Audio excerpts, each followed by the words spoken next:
और चांसलर जी का ओके ले लीजिए that we start. Chancellor ji, is it okay? Please start, sir. Please. Yeah, thank you very much, Chancellor ji. Respected Chairman, sir, Professor Dr. D.K. Modi ji, our Chief Mentor, Dr. K.N. Modi Foundation, Professor Dr. R.K. Khandal, sir, our distinguished guest, Mrs. Madhuri Sahasrabudhe ji, Chairman, Foundation of Holistic Development in Academic Fields, New Delhi, and Professor Mala Kapadia ji, Director, Wellness Practice, Rastram School of Public Leadership, Sonipat. Our Vice Chairman, Captain Rajiv Saxena, sir, Dr. R.C. Lal, sir, Pro Vice Chancellor, Dr. K.N. Modi University, Nivai, Rajasthan, Shri Meghraj Sharma ji, Administrator, Dr. K.N. Modi Foundation, Shri U.N. Mishra ji, Registrar, Dr. K.N. Modi Foundation, Director and Principals of all the institutions under the umbrella of Dr. K.N. Modi Foundation, esteemed faculty members and my dear student, very good morning to all of you. And I, Dr. Deepankar Sharma, Additional Director at Dr. K.N. Modi Institute of Engineering and Technology, Modi Nagar, welcomes you all in this program, Ashirvachanam. It's my privilege to host this event. Dr. K.N. Modi Foundation has been in existence since last 77 years in the field of education. This foundation runs 26 educational institutions with around 36,000 students, 750 faculty members in 52 courses in Modi Nagar, Ghaziabad, and Dr. K.N. Modi University, Nivai, Rajasthan. We at Dr. K.N. Modi Foundation followed Guru Shishya Parampara under the mentorship of Professor Dr. R.K. Khandal sir, and therefore conduct Ashirvachanam program time to time and invite the great personalities here whose guidance and motivation gives right direction to our students and faculty members to move forward. In today's program, our guests, along with Professor Dr. R.K. Khandal sir, are the institutions in themselves, and therefore I hope that this Ashirvachanam will be really a pathfinder to us. Now I would like to invite Professor Dr. R.K. Khandal sir for his blessings. Sir. Thank you very much, Professor Sharma ji, the Director of the Institute. I'm really pleased and honored. The way you organize the programs, it really motivates me and inspires me. Thank you very much. And you know it very well that Dr. K.N. Modi Foundation is one of the oldest foundations of this country. Over 80 years of its existence. And the great Dr. K.N. Modi, who was ahead of his time, he was an industrialist. He was an entrepreneur of his class, but at the same time, he has in his heart the benefit for the society and benefit for the well-being for people who are have-nots. So he actually always professed to set up institutions of education for rural areas. गांव के बच्चे जिनको school, जिनको अच्छी शिक्षा मिलना कठिन होता है, जिनको दूर जाना पड़ता है, he established Dr. K.N. Modi Foundation. I'm very happy to see that it is growing leaps and bounds, and it is really making big progress under the stewardship of Professor Dr. D.K. Modi. Salute to you, Dr. D.K. Modi ji. परम आदरणीय madam Madhuri Sahasrabuddhe ji को प्रणाम, and प्रणाम माला Kapadia madam को भी अभी join करेंगे थोड़ी देर में. अभी संभवतः उन्होंने ज्वाइन नहीं किया है, तो एक बार दोबारा उनको प्रणाम कर देंगे, बट मैं उनको प्रणाम करता हूँ in absentia, not here but soft. प्रणाम जी, आई एम हियर सर, नमस्कार. मैडम जी प्रणाम. अच्छा, आप पढ़ा गए हैं, वेरी गुड मैडम, कितने अच्छे हो आप रियली, और इतना अच्छा काम कर रहे हैं. सो टेक्निकल कुछ डिफिकल्टी हो गई थी तो लेट हो गया. जी मैडम आप कुछ कह रहे हो. प्रणाम madam.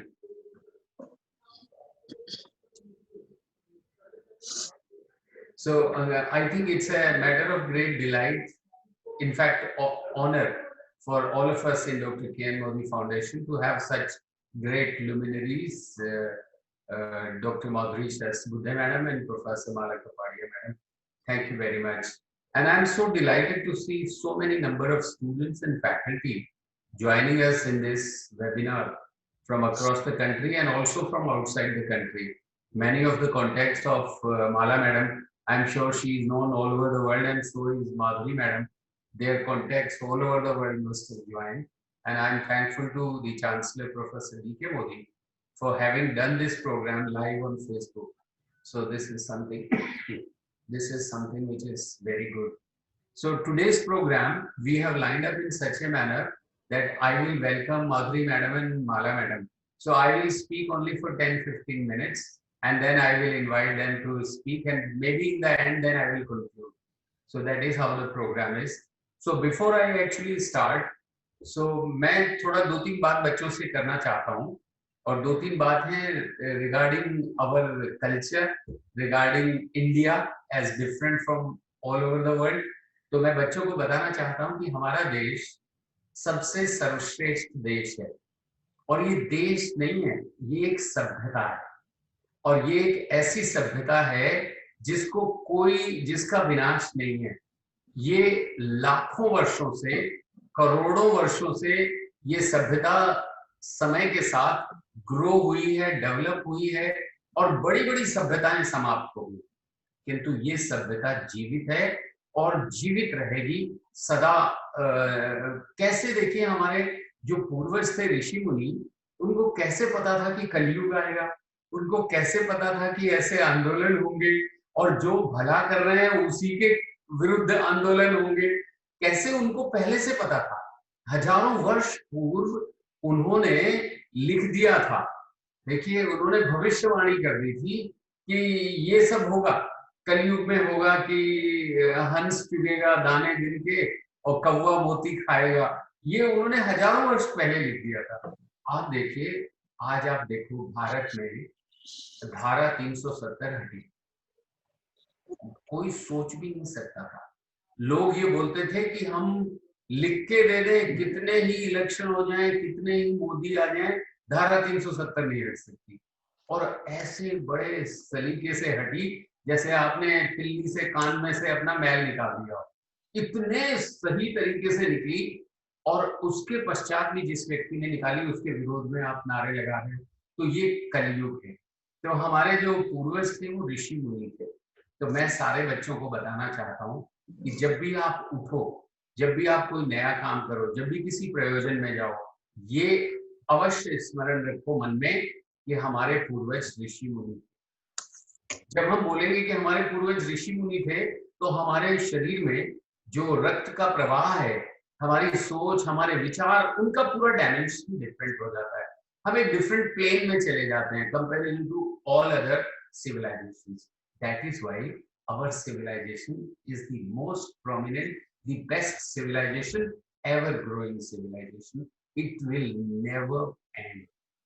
For that, of course, all of you will have to do your bit, because in हमारे संस्कारों में, हमारी सभ्यता में ये है कि हम दें, लेना हम दें, देने का काम है। त्याग करें हम, तपस्या करें हम, तप करें हम जितना दे सकते हैं उतना दें, क्योंकि हमारी सभ्यता का मूल मंत्र जो है, मूल आधार जो है, वो ये है कि मानव जन्म 84 लाख योनि के पश्चात मिलता है।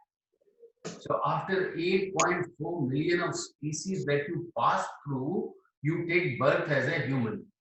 And the purpose of being human is not to earn money. The purpose of being human is not to make wealth, is not to make houses, not to own houses, because all that will remain here. You are not going to take it away with you. The purpose of this birth is to get moksha. Moksha means get merged into the Paramatma, because you are the अंश of Paramatma. You are Atma. और मैं सब बच्चों को बताना चाहता हूँ कि आत्मा का आविष्कार सबसे बड़ा आविष्कार। कितने ही आविष्कार हुए इस धरा पे, लेकिन सबसे बड़ा आविष्कार आत्मा का आविष्कार है। हम परमात्मा का रूप हैं, और यही हमारी संस्कृति है और यही मूलाधार है। तो आज का कार्यक्रम, जैसे डॉक्टर शर्मा ने बताया कि आज का कार्यक्रम है आशीर्वचन। हमारे पूर्वजों ने बताया कि आशीर्वाद लो, अगर लेना है तो आशीर्वाद लो। और आशीर्वाद कैसे मिलता है? सेवा करने से। वी ऑलवेज से करोगे सेवा तो मिलेगी मेवा। तो जितनी सेवा करो, जितनी सेवा, ये मत सोचो कि आपका पैकेज क्या है, ये मत सोचो कि आपका क्या प्लेसमेंट है, आपकी पोजीशन क्या है, because all that is time dependent. All your positions are time dependent. What is space in thermodynamics? In engineering, we always say that there are two type of functions. One is space dependent function. The other one is time dependent functions. The space dependent functions never change. Like it will never change. Our friendship will never change. Our relationship will never change. What good we are doing to the people will never change. What will change is whether we are director or not, whether we are vice chancellor or not, whether we are in a position or not. Positions change, but the real content of being human will never change. So, हमारे पूर्वजों ने बताया कि आशीर्वाद लेने का प्रयास करो. आज हम आशीर्वाद लेंगे मैडम माधुरी से और मैडम माला कपाड़िया से. But before I end my this part of the speech, I would like to tell you 2-3 things. जब भी आप दिन का प्रारंभ करो तो सबसे पहले आज का पंचांग देखो. आपको आश्चर्य होगा जब आप खोलोगे पंचांग देखोगे तो प्रत्येक दिन इस संस्कृति में एक अद्भुत दिन है. प्रत्येक दिन में इतनी सारी बातें हैं कि आपको एक्साइट कर देंगे. अब जैसे मान लीजिए कल संकष्टी चतुर्थी थी. Yesterday was the Chaturthi. Go to the Google and see how many types of Chaturthi are there. How many types of Ekadashi are there.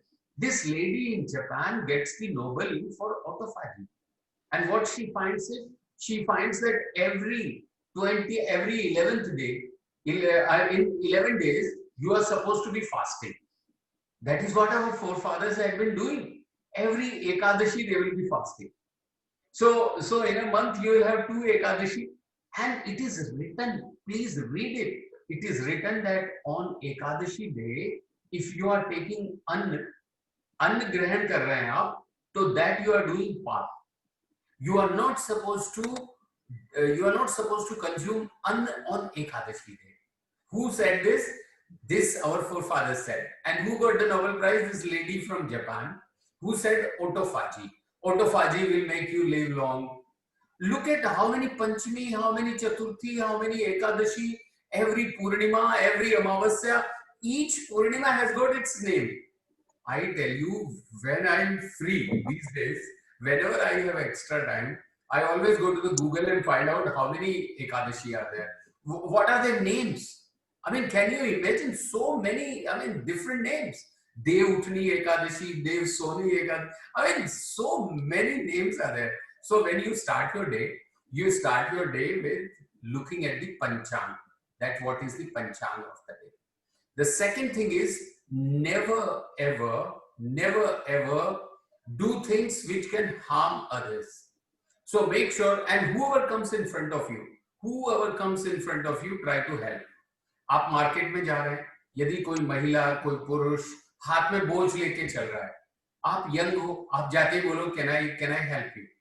मैं आपको बताता हूँ, even today I do this. When I go for getting onto the plane, boarding the plane, I see people walking with luggage and all that. I always take their luggage from their hands and I carry them. And they even look at me and who you are, and I said, doesn't matter, I'll help you. And I have been doing it throughout my life from beginning. तो आप ये सोचो कि आशीर्वाद मिलेगा जब आप कुछ किसी का भी सहायता करोगे. कुछ छोटी सहायता, किसी के लिए भी सहायक बनो, आप बहुत ऊपर चले जाओगे. और सबसे महत्वपूर्ण है, इस शरीर को रगड़ो. ये जो बॉडी है, ये शरीर है, इसमें भगवान जी विराजते हैं, इसमें आत्मा है, वो परमात्मा का रूप है. इसको खूब रगड़ो. Never put it to rest. Never give it relaxation. Never give it cushions. I tell you, we put a bed and then we do yogasana and all that because dard hoga, the bones mein dard hoga. Never do that. Tell the body that you are supposed to deal with hardest of things, and you are not supposed to be sleeping on cushion, foam and all that. I'll show you before I end my speech. I'll show you a video of my own, and I will request all the students. You are able to see the screen? Has the screen come? Yes, sir. It is. I will request the students to pick up any one asana. And you see, I am doing this asana in my garden. All these trees are planted by me myself, and all these trees are not more than 5 years old. When we shifted in this house, all these trees are planted. Of course, some of them are presented to me by Professor Modi. तो उनके हाथ के दिए हुए ये planted हैं. ये देखिए, ये इधर आंवला है, इसके बगल में ये सैतूत है, और ये अमरूद है, ये आम है, ये इधर संतरा, नाशपाती, संतरा, मौसमी. और ये जो आसन है ये सुप्त वज्रासन है.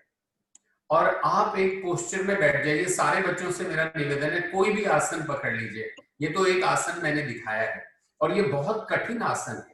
यदि आप ये कर पाते हैं तो आप देखिए, मैंने नीचे हाथ रखे हैं और अपना मेरू, अपना जो स्पाइनल है उसको एकदम से उठा दिया है, और एकदम से जो रक्त का प्रवाह है वो सीधा मस्तिष्क में जा रहा है, और पूरा का पूरा शरीर एकदम कॉन्सेंट्रेट हो गया है इस बात के लिए कि सारी एनर्जीज और सारे पॉजिटिविटी बॉडी में हम ग्रहण कर लें.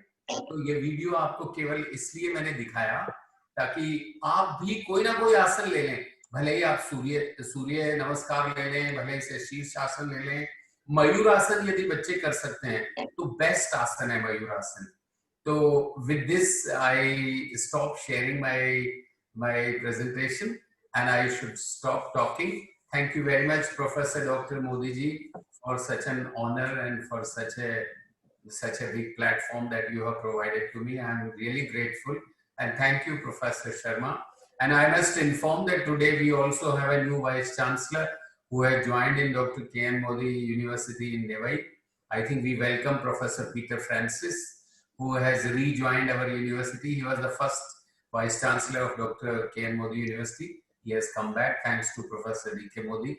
So I think with these words, I welcome once again Dr. Madhuri Sesbuddhe Madam and Professor Mala Kapadia Madam. And Madam, आप दोनों श्रेष्ठ हो, और आप ऐसे इंस्टीट्यूट को अडॉप्ट कर लो. माला मैडम, आप दोनों लोग मिलके इतना बड़ा काम कर रहे हो समाज में. I think organisation like doctor K N. Modi foundation अपने साथ जोड़ो और अपने कार्यक्रमों में इनको अपने साथ रखो.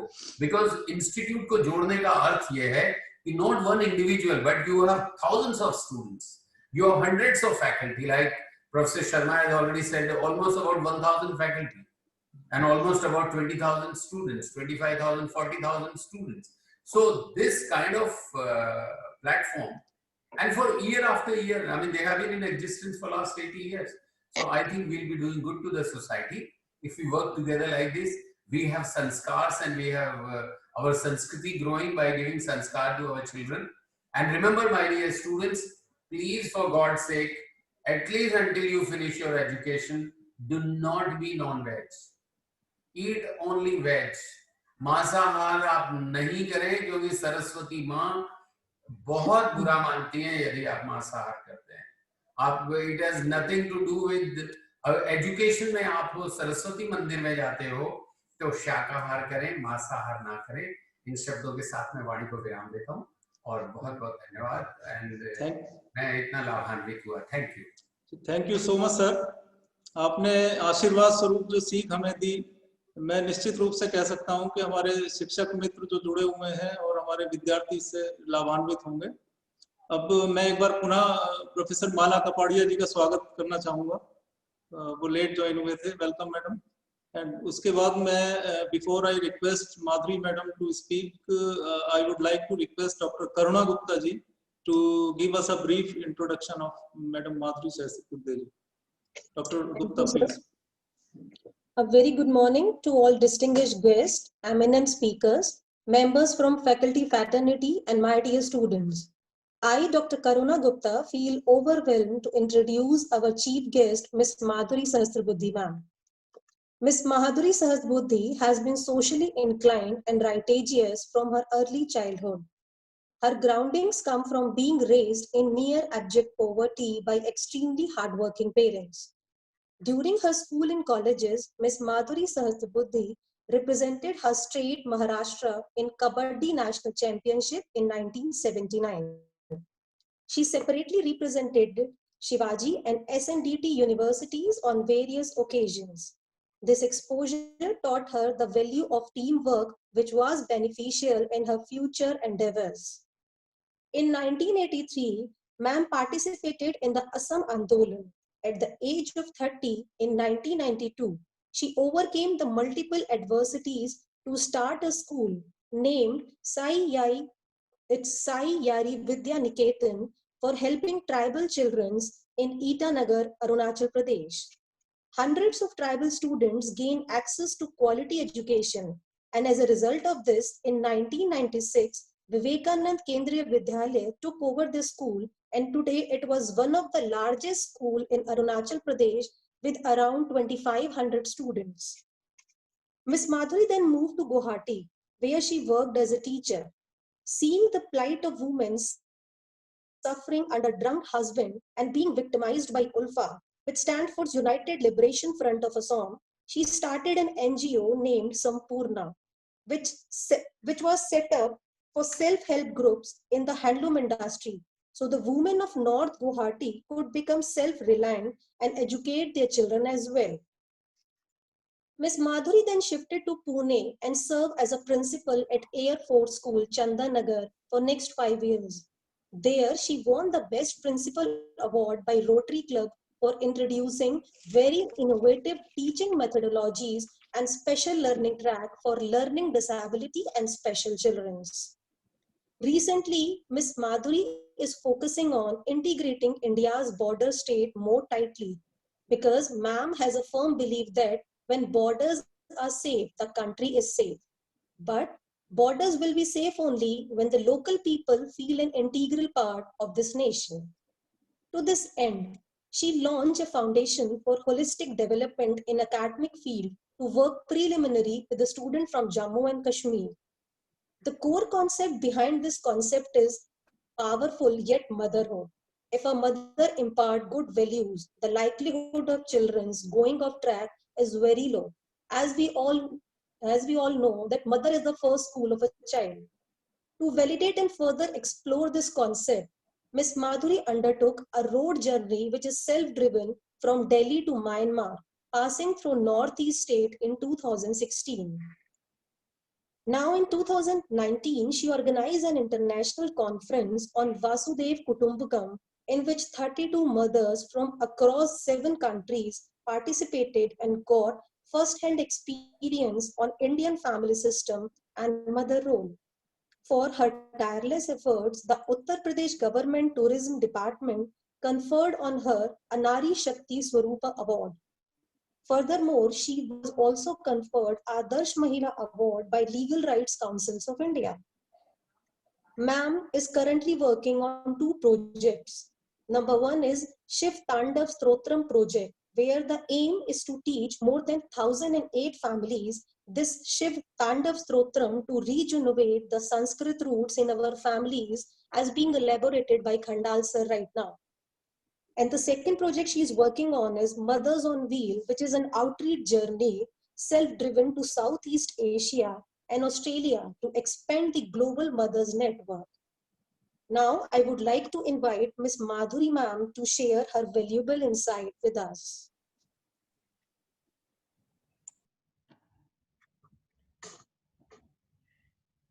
Namaste. Thank you, Karuna ma'am, for a detailed introduction. The only correction I would like to make, that is, I'm not Miss, I'm Mrs. I'm married to Professor Sahasrabuddhe, and if you will address me Miss, then my name will change to Madhuri Kale. So that is the only this thing I would like to. Yeah. Good morning, all of you. Respected Chancellor Sir, Khandal Sir, Director of the Institute, all the eminent, Mala ji, आप तो मेरी बहुत प्यारी सहेली है, all the eminent professors present here and my dear students. सोचा था कि इंग्लिश में बात करूं, लेकिन कुछ चीजें मुझे ऐसे लगती हैं कि जब हिंदी में बात करते हैं तो दिल को छू जाती हैं, और इसीलिए आज क्योंकि मैं मेरे दिल की बात आप लोगों से बात करने वाली हूँ, इसीलिए मैंने सोचा कि क्यों ना मैं हिंदी ऑप्ट करूं. अगर ऑब्जेक्शन नहीं होगा तो chancellor sir, Khandal sir, director sir, Hindi में बात करती हूँ मैं, ठीक है? जी हिंदी जी में बिल्कुल सब लोगों को अच्छा लगेगा हिंदी में। Thank you sir, thank you. So सारे बच्चे लोगों ने यूनिवर्सिटी में एडमिशन ली है। बहुत बार हम लोग पहली बार जब कॉलेज में एडमिशन लेते हैं तो हमारे बहुत अलग अलग तरीके के सपने होते हैं। मुझे ऐसे लगता है कि हम लोगों को कुछ चीजें यूनिवर्सिटी में एडमिशन लेने के बाद, आगे की पढ़ाई करने के बाद ध्यान में लेनी चाहिए, जो फॉर्चुनेटली मेरे माँ पिताजी ने मुझे ये स्टोरीज बताई बचपन में, और उन स्टोरीज का मुझे बहुत फायदा हुआ। सो मैंने आज सोचा है कि मैं ये सारी स्टोरीज, जो 2, 3, 4 स्टोरीज आज आपको बताने वाली हूँ, वो आपके साथ में शेयर करने वाली हूँ। मेरी माँ पहली बार मुझे बहुत बार एक स्टोरी बताती थी, वो आज मैं सबको बताती हूँ, इवन जम्मू कश्मीर के बच्चों के साथ, नॉर्थ ईस्ट के बच्चों के साथ, जिन जिन बच्चों के साथ मैं बात करती हूँ वो स्टोरी जरूर बताती हूँ। वो है एक मेंढकी की कथा। मेंढकी तालाब में रहती है अपने बच्चों के साथ, बहुत हैप्पीली रहती है। वो तालाब उसके लिए पूरा उसका विश्व है, उसके बाहर जाने की उसको कोई जरूरत नहीं है, क्योंकि सारी रिक्वायरमेंट्स उसकी वहां पर पूरी होती हैं। वो अपने बच्चों को भी यही तुम्हारा विश्व है ये समझाती है। एक दिन जैसे छोटे छोटे बच्चे बदमाशी करते रहते हैं, माँ की बात नहीं मानते हैं, माँ पिताजी की बात नहीं मानते हैं, उछल कूद करते हैं, उस तरीके से इस मेंढकी के कुछ बच्चों ने भी उछल कूद किया और वो तालाब से बाहर आ गए। बाहर आकर के उन्होंने देखा कि थोड़ा दूर पर कोई एक बड़ा प्राणी कुछ कर रहा है। वो जंप मारते मारते, फुदकते फुदकते उसके पास चले गए और उन्होंने देखा बहुत ह्यूज, बहुत बड़ा प्राणी है ये। वो डर गए और वो वापस अपनी माँ के पास आ गए और माँ को समझाने लगे कि माँ माँ, हमने बाहर जाकर के बहुत बड़ा प्राणी देखा। माँ ने पूछा कैसा था, कितना बड़ा था? बहुत बड़ा था। कैसा था? सफेद था। अच्छा सफेद था और बहुत बड़ा था, कितना था? माँ ने खुद को फुला दिया, बोली इतना बड़ा था? बोला नहीं, इससे भी बड़ा था। और फुला दिया, बोले इतना बड़ा था? और फुला दिया, इतना बड़ा था। बच्चे हर बार बोलते गए नहीं इतना नहीं था, और भी बड़ा था, और भी बड़ा था। लास्ट में क्योंकि माँ ने वो सफेद प्राणी जो था उसको देखा ही नहीं था, वो बेचारी खुद को फुलाते फुलाते अपना शरीर फाड़ करके उसका देहांत हो गया। अब इस स्टोरी से हमको क्या सीखना है, ये मेरी माँ ने मुझे सिखाया था। और उसने आदत, ऑलमोस्ट मुझे लगता है कि मेरे माँ पिताजी ने मुझे आदत डलवाई थी कि कोई भी स्टोरी होती है तो अपने लिए उसका एक मतलब निकालो। एक मतलब तो ये हो सकता है कि किसी बड़े चीज के साथ में कंपैरिजन मत करो, तुम जो हो वहां पर ठीक हो। मैंने जो इस स्टोरी से मतलब निकाला, ये वो निकाला, अगर माँ बाहर निकलती थी और माँ ने पूरा विश्व देख लिया होता था, उसने अगर वो बैल, जिस बैल को वो कंपेयर कर रहे थे, वो बैल देखा होता था जो बच्चा एक्सप्लेन कर रहा था माँ को, तो माँ शायद ये कंपैरिजन करने के मूड में भी नहीं आती थी। क्योंकि मैं एक माँ हूं और इसीलिए मैंने ये उसका मतीतार्थ निकाला। और फिर मैंने ये सोचा कि मैंने मेरे बच्चों को बाहर भेजना पड़ेगा, दुनिया देखनी पड़ेगी, हर चीज को फर्स्ट हैंड एक्सपीरियंस अगर वो कर लेते हैं तब जाकर के उनका नॉलेज बहुत अच्छी तरीके से बढ़ सकता है। और इसीलिए बाहर निकलना, अपने आप को समझना, दुनिया को समझना, और फिर उसमें खुद की लिमिट्स को समझना। नो यूर लिमिट्स, मैं कौन हूं, मैं कहाँ हूं, मैं कहाँ खड़ा हूं और कहाँ से मुझे कहाँ तक जाना है। और ये सारा काम करने के लिए कॉलेज के दिनों जैसा अच्छा टाइम आपको और कोई नहीं मिलेगा। वो मैं इसीलिए इतना कॉन्फिडेंटली बोल रही हूँ क्योंकि आपके ऊपर में किसी फैमिली की, किसी चीज की जिम्मेवारी नहीं है। 2 टाइम का, 3 टाइम का जो खाना है माँ पिताजी दे रहे हैं, उनके घर में आप रह रहे हैं। सो आपको कोई प्रेशर नहीं होगा। बच्चों ध्यान में ले लीजिए, केवल आपको एक ही करना है, जो भी एक्सपीरियंस आता है उसको आप एज ए स्पॉन्ज के जैसे एब्सॉर्ब करना है, उसको अपने तरीके से अपने व्यवहार में ढालने का प्रयास करना है, जो सीख आप उस स्टोरी से लेते हैं। इस स्टोरी से एक और भी बात है कि हम कोई भी सिचुएशन क्यों ना हो, हम लोगों को उसको एनालाइज करना पड़ेगा। मैंने जो ये स्टोरी बताई उस तरीके से एक दूसरी स्टोरी बताती हूँ, जिससे, जबकि वो मेरी इंट्रोडक्शन देते समय आप लोगों ने देखा होगा कि मैं अरुणाचल में गई, मैं आसाम में गई, बहुत डिफिकल्ट सिचुएशन जब वहां पर थी, लेकिन वहां जाकर के भी सक्सेसफुली कुछ काम करके दिखाया।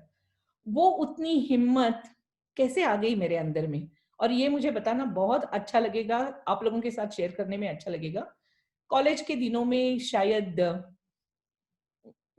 रास्ते से जा रही थी, कॉलेज में जा रही थी, और किसी शराबी ने आ करके मुझे कुछ हाथ लगाया, छुआ, और वो भीड़ भाड़ का एरिया था मेरे ख्याल से मार्केट में इसमें, लेकिन वो पिया हुआ था और उसने जिस तरीके से छुआ तो बहुत मुझे गुस्सा आ गया था, घिन आ गई थी, और उस गुस्सा और घिन लेकर के मैं दौड़ के घर आई अंदर, और माँ को शाम के समय में बोला कि माँ देखो ये इस तरीके से मेरे साथ हुआ।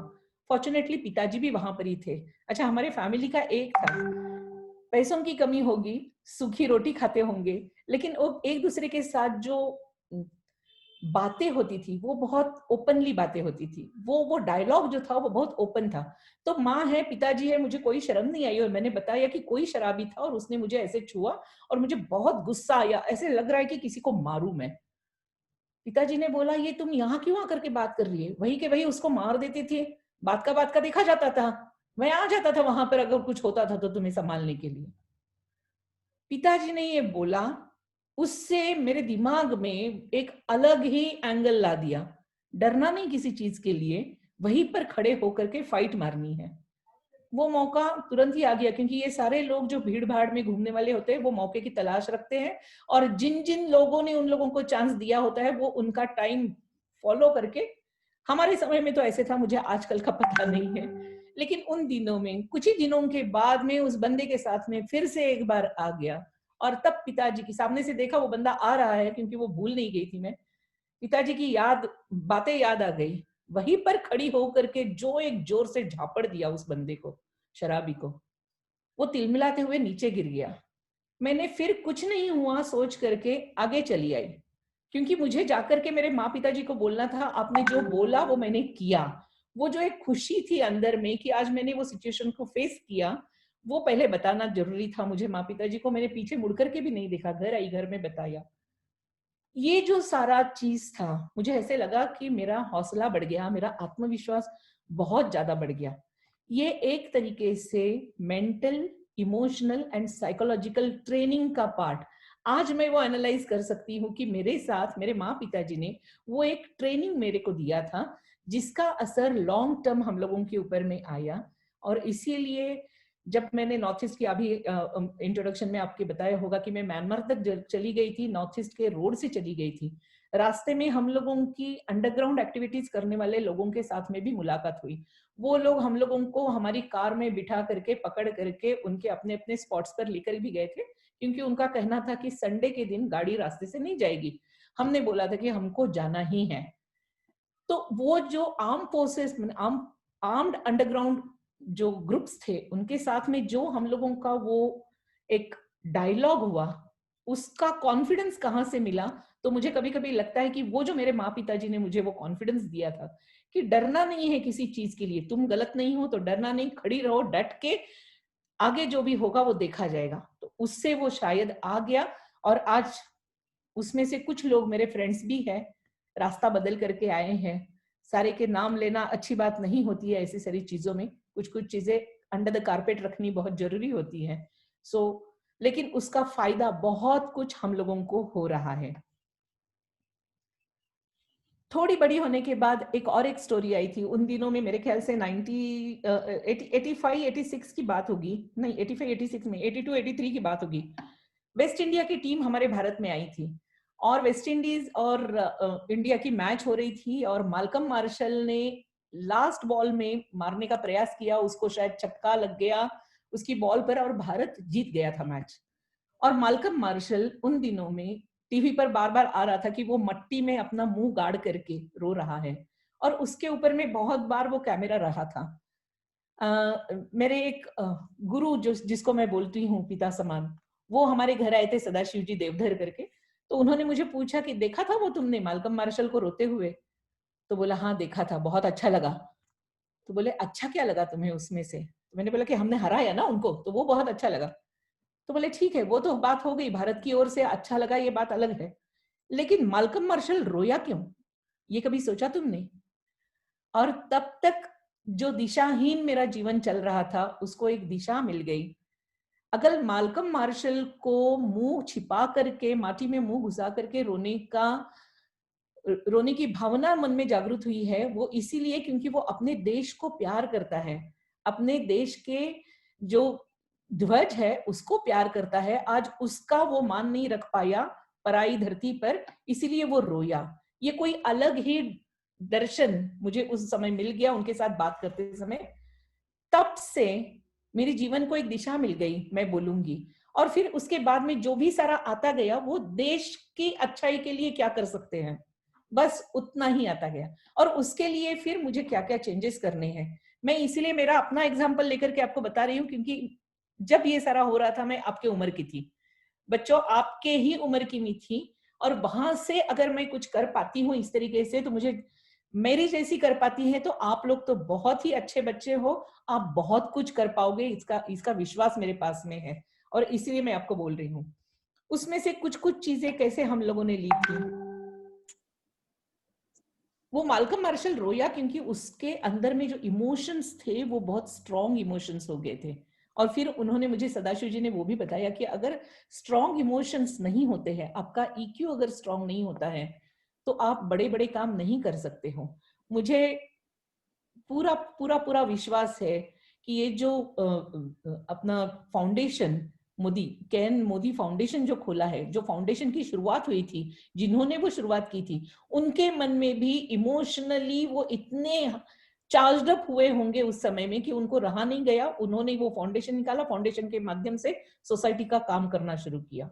हमारे जो क्रांतिकारी है उनका भी अगर हम सोचते हैं तो देश के प्रति जो एक भावना होती है देश प्रेम की, वो इतनी जाज्वल्य हो गई थी कि उन्होंने अपनी जान की परवाह ना करते हुए क्रांतिकारियों की तरीके से काम करना शुरू किया। अपने लिए नहीं किया, वो देश के लिए। तो वो जो एक जिसको मनस्वी भाव बोलते हैं, या फिर एक एक्सट्रीम इमोशनल हमारी जो कोशंट होती है, वो अपने आप में लाना, ये बहुत मुझे लगता है जरूरी है।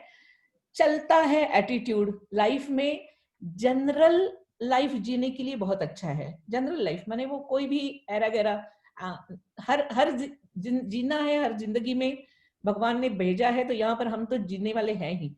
कुछ खास करके अगर जीना है तो फिर वो सारी चीजें अब हमको अपनानी पड़ेगी। उसमें से ये इमोशनल कोशेंट है।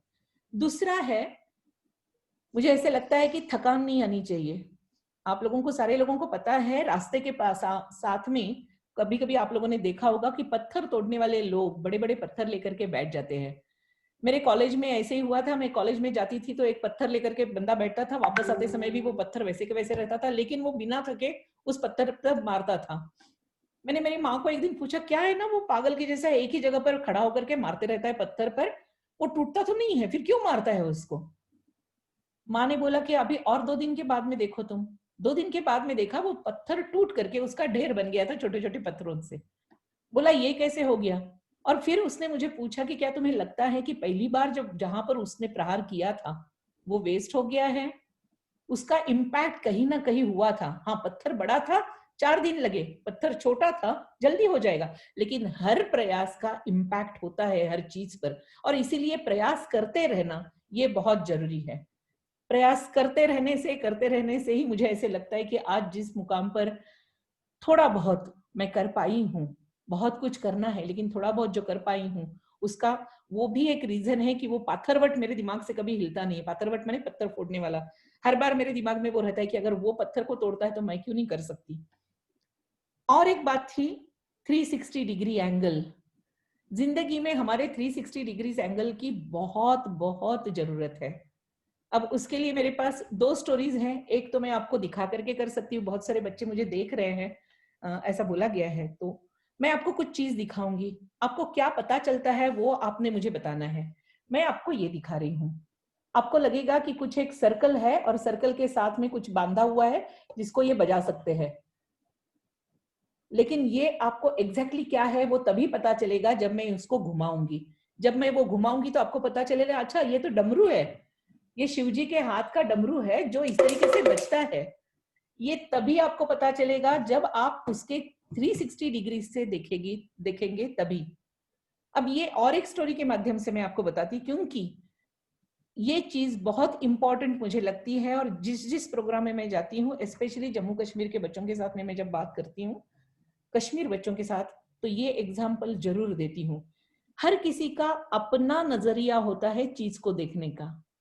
वो पूरा का पूरा माने होलिस्टिक डेवलपमेंट जिसको बोलते हैं, होलिस्टिक नजरिया जो होता है, वो उन लोगों में लाना बहुत जरूरी है। इसीलिए वो चीज मैं उन लोगों के साथ में हर बार शेयर करती हूँ। एक 5 अंधे थे और एक आंख वाला बंदा था, जंगल से जा रहे थे, रास्ते में एक हाथी दिखा, और जो जिसको आंख थी, दृष्टि वाला था, उसने जोर से चिल्लाया, अरे हाथी, सामने हाथी है। और सारे अंधे लोग हाथी के पास दौड़ के चले गए। किसी ने उसका, सारे लोगों ने उसको चिपक करके खड़े हो गए और एक एक बोलने लगा, अरे हाथी तो खंबे जैसा है। एक ने बोला, ना ना ना, हाथी तो झाड़ू जैसा है। तीसरे ने बोला, क्या बात कर रहे हो, हाथी तो दीवार जैसा है। चौथे में बोला, ना, मेरी माँ जो धान साफ करती है ना, वो सूप होता है हाथ में, उसके जैसा है। पांचवे ने बोला, झूठ मत बोलो, ये तो पाइप के जैसा है, देखो इसमें छेद भी है, पाइप है ये तो, वो पाइप के जैसा है। आप बताइए मुझे, कोई भी गलत नहीं है अपनी अपनी जगह पर, कोई भी वो अंधा आदमी गलत नहीं है। जिसने सूंड पकड़ी थी वो अपनी जगह पर सही था, उसको वही दिखाई दे रहा था, वो भी सही था। जिसने उसकी पेट को हाथ लगाया था वो बोल रहा था कि ये दीवार जैसा है, वो भी झूठ नहीं था। जिसने पूंछ पकड़ी थी वो बोल रहा था कि ये तो झाड़ू जैसा है, क्योंकि हाथी के बाल जो है वो झाड़ू जैसे होते हैं, वो भी सही था। जिसने पैर पकड़े थे वो बोल रहा था खंबे जैसा है। जिसने कान पकड़े थे वो बोल रहा था नहीं नहीं, साफ करने वाले सूप जैसा है। हर बंदा बिना आंख वाला अपनी अपनी जगह पर सही था। लेकिन जिसको आंखें हैं, क्या वो मानेगा कि हाथी खंबे जैसा है, हाथी पीठ जैसा है, हाथी दीवार जैसा है, हाथी पाइप जैसा है? नहीं, क्योंकि उसको नजर है। और ये जो नजर है, इसी को मैं बोलती हूँ 360 डिग्रीज या फिर होलिस्टिक एंगल। ये होलिस्टिक एंगल से अगर हम हर चीज को देखने का प्रयास करते हैं, तो फिर हम लोगों को हर सब्जेक्ट अलग अलग तरीके से दिखना शुरू हो जाता है। हर प्रॉब्लम जिंदगी का अलग तरीके से दिखना शुरू हो जाता है, और उसमें से जो हम लोग सीखते हैं वो बहुत बड़ी बात होती है। किसी के बहकावे में आकर के किसी ने मुझे बताया इसलिए मैंने ऐसे किया, ये आंसर फिर उसमें आते नहीं है, क्योंकि I know what is the situation, I know holistically what is the problem. और फिर उसमें आप बार बार प्रॉब्लम बताने के बदले, बार बार क्रीप करने के बदले, आप उसका सॉल्यूशन भी निकालने के प्रयास करते रहते हैं। और ये सारी चीजें मुझे ऐसे लगती है, कभी भी कॉलेज के दिनों में ये अगर हम लोगों को मिलती गई, ये सारी चीजें जो मैं आज आपको बता रही हूँ, ये मेरे प्रोफेसर्स है, स्कूल के टीचर्स है, या फिर हमारे सहेलियां है, या कुछ समाज में ऐसे लोग होते हैं कि जो कभी ना कभी हमारे कांटेक्ट में आ जाते हैं, वो हम लोगों को कुछ कुछ बातें बताते हैं। ऐसे सारे लोगों ने बातें बताई थी। फॉर्चुनेटली मैं स्पॉन्ज के जैसे थी, मैंने स्पॉन्ज के जैसी अच्छी चीजें अपना ली, और वो जिंदगी में अपनी मनी यूज करना भी शुरू हो गया। और इसीलिए चाहे अरुणाचल प्रदेश हो, चाहे नॉर्थ ईस्ट का अल्फा प्रॉब्लम हो, वहां पर भी मैं टिकी रही। आज भी जम्मू कश्मीर जैसे जगह पर बच जाती हूँ, कश्मीर में जाकर के घरों में रहती हूँ, कुपवाड़ा हो, अनंतनाग हो, बारामुल्ला हो, जहां पर जनरली मैं जब बोलती हूँ कि मैं तो वहां जाकर रहती हूँ, तो लोग डरते हैं कि अच्छा कैसे जाती हूँ, कैसे घर में रहती हूँ। आज वो सारे घर मेरे अपने हैं, और ये हिम्मत जो है वो ऐसे ही विचारों से मुझे मिली है, ऐसे मुझे लगता है। और मैं क्या बताऊं आप लोगों को, स्पॉन्ज के जैसा बनो, जो जो अच्छाई ध्यान में आ रही है उसको एब्सॉर्ब करते रहो, और फिर अपनी जिंदगी जो भी है वो खुद के लिए तो जीनी है। क्या मैं एंजॉयमेंट नहीं करती हूँ? मैं करती हूँ, लेकिन हर बार अगर अपने साथ साथ सोसाइटी का, अपने समाज का और देश का ध्यान अगर आप मन में रखेंगे, तो फिर वो जिंदगी जो है वो एक बहुत अच्छी जिंदगी आप जी पाएंगे, ऐसे मुझे लगता है। ऐसे ही जिंदगी आप जिए, इस तरीके से आशा व्यक्त करते हुए मैं फिर से एक बार केन Modi foundation, Sharma sir, Khandal sir, आप लोगों ने मुझे यहाँ बुला करके बोलने का मौका दिया, इसलिए आपका धन्यवाद ज्ञापन करती हूँ। नमस्ते मैडम, आप श्रेष्ठ हो, आप श्रेष्ठ हो। सर भी। और मैं शेयर करना चाहता हूँ कि बच्चों ने और बाकी टीचर्स ने और सबने क्या लिखा है आपके बारे में। तो ये हैं प्रियांशु यादव। जस्ट 1 मिनट, ये बार बार चेंज हो जा रहा है। Ma'am, I am impressed your speaking, ये अंजलि सैनी लिख रही हैं। अच्छा। और एक minute, let me put on the specs. Unfortunately, Ankit, just 1 minute. Sameer God लिख रहे हैं, respected madam, good morning. Madam, kindly explain the holistic solution to dilemma causing situations in life and ways to de-stress out of difficult problems in life. दूसरे लिख रहे हैं, ये लिखा है समीर गौड़ ने. मनीष सैनी लिख रहे हैं, great madam, I am really impressed. Kanak Tyagi लिख रही है, मैडम मुझको भी आपकी स्पीच से बहुत मोटिवेशन मिला. सुधांशु, बार बार चेंज हो रहा है ये. ओके.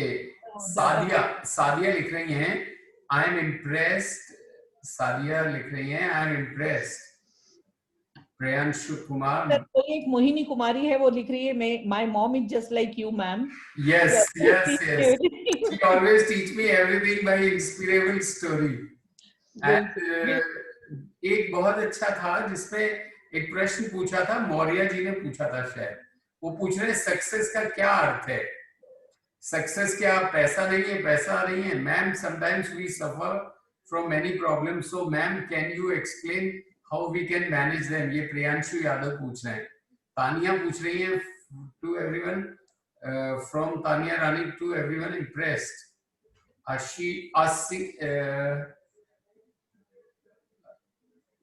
सर, मैं एक दो क्वेश्चन जो पूछे हैं उसका आंसर दे दूं? जी. बिल्कुल. किसी ने शायद पूछा है कि प्रियांशु यादव ने पूछा है, अभी जो क्वेश्चन मेरे सामने में है वो, sometimes we suffer from many problems, can you explain how can we manage them. मुझे ऐसे लगता है कि प्रॉब्लम ऐसा एज सच कुछ होता नहीं है. हमारा देखने का नजरिया उसकी तरफ में क्या है, उसके ऊपर में प्रॉब्लम होता है. से सपोज सिंपल एग्जांपल मैं आपको देती हूँ. आपको साग घर में जो खाते हैं ना, पालक की सब्जी और किसी साग की सब्जी अच्छी नहीं लगती है और माँ ने साग बना दिया, आपका प्रॉब्लम आ गया क्योंकि आपको अच्छी नहीं लगती है. ये भी एक प्रॉब्लम हो सकती है ना. तो अभी उसका सॉल्यूशन क्या होगा? सिंपल बात है, माँ ने बनाई है तो माँ को पूछो ये क्यों बनाई तुमने. माँ बताएगी कि तुम्हारी सेहत के लिए अच्छी है इसलिए बनाई है. फाइंड आउट माँ बोल रही है सच है या नहीं. जाओ नेट पर, इंटरनेट पर फाइंड आउट करो, और अगर सही बात है तो सिंपल खा लो, क्योंकि जो भी हो रहा है वो अच्छे के लिए हो रहा है. और अगर मेरा अच्छा उसमें है तो वो प्रॉब्लम कैसे हो गया? वो प्रॉब्लम हो ही नहीं सकता. इसी तरीके से ये तो एक मैंने एग्जाम्पल के लिए सिंपल सा एग्जाम्पल दे दिया, क्योंकि मैं माँ हूं तो ऑटोमेटिकली ऐसी एग्जाम्पल मेरे दिमाग में आएगी. कोई भी प्रॉब्लम अगर होती है तो वो प्रॉब्लम क्या है वो समझ लो, और उसको मैंने जैसे बोला होलिस्टिक एंगल से देखो. केवल एक तरीके से, एक दृष्टि से नहीं, एक एंगल से अगर तुम देखोगे तो वो तुम्हें एक ही एंगल पता चलेगा. आप अगर हम चारों तरफ, चारों दिशाओं से, चारों नहीं 8-10 दिशा जो है हमारे पास में, नॉर्थ ईस्ट साउथ वेस्ट, और उसके बाद में north east south west east, south east south west, ये 4 दिशा, ऊपर और नीचे, आकाश और पाताल. हमारे इसमें हिंदू पद्धति में तो हमने पूर्व पश्चिम दक्षिण उत्तर, अग्नेय नैऋत्य वायव्य ईशान्य ऐसे बोल करके फिर ऊपर और नीचे, आकाश और पाताल ये भी ऐड कर दिया है. और उससे हम लोगों को पूरा का पूरा साकल्य से हम लोगों को पता चलता है. ये अगर हम लोग किसी प्रॉब्लम के बारे में समझ लेते हैं तो मुझे नहीं लगता है कि वो प्रॉब्लम बन जाता है.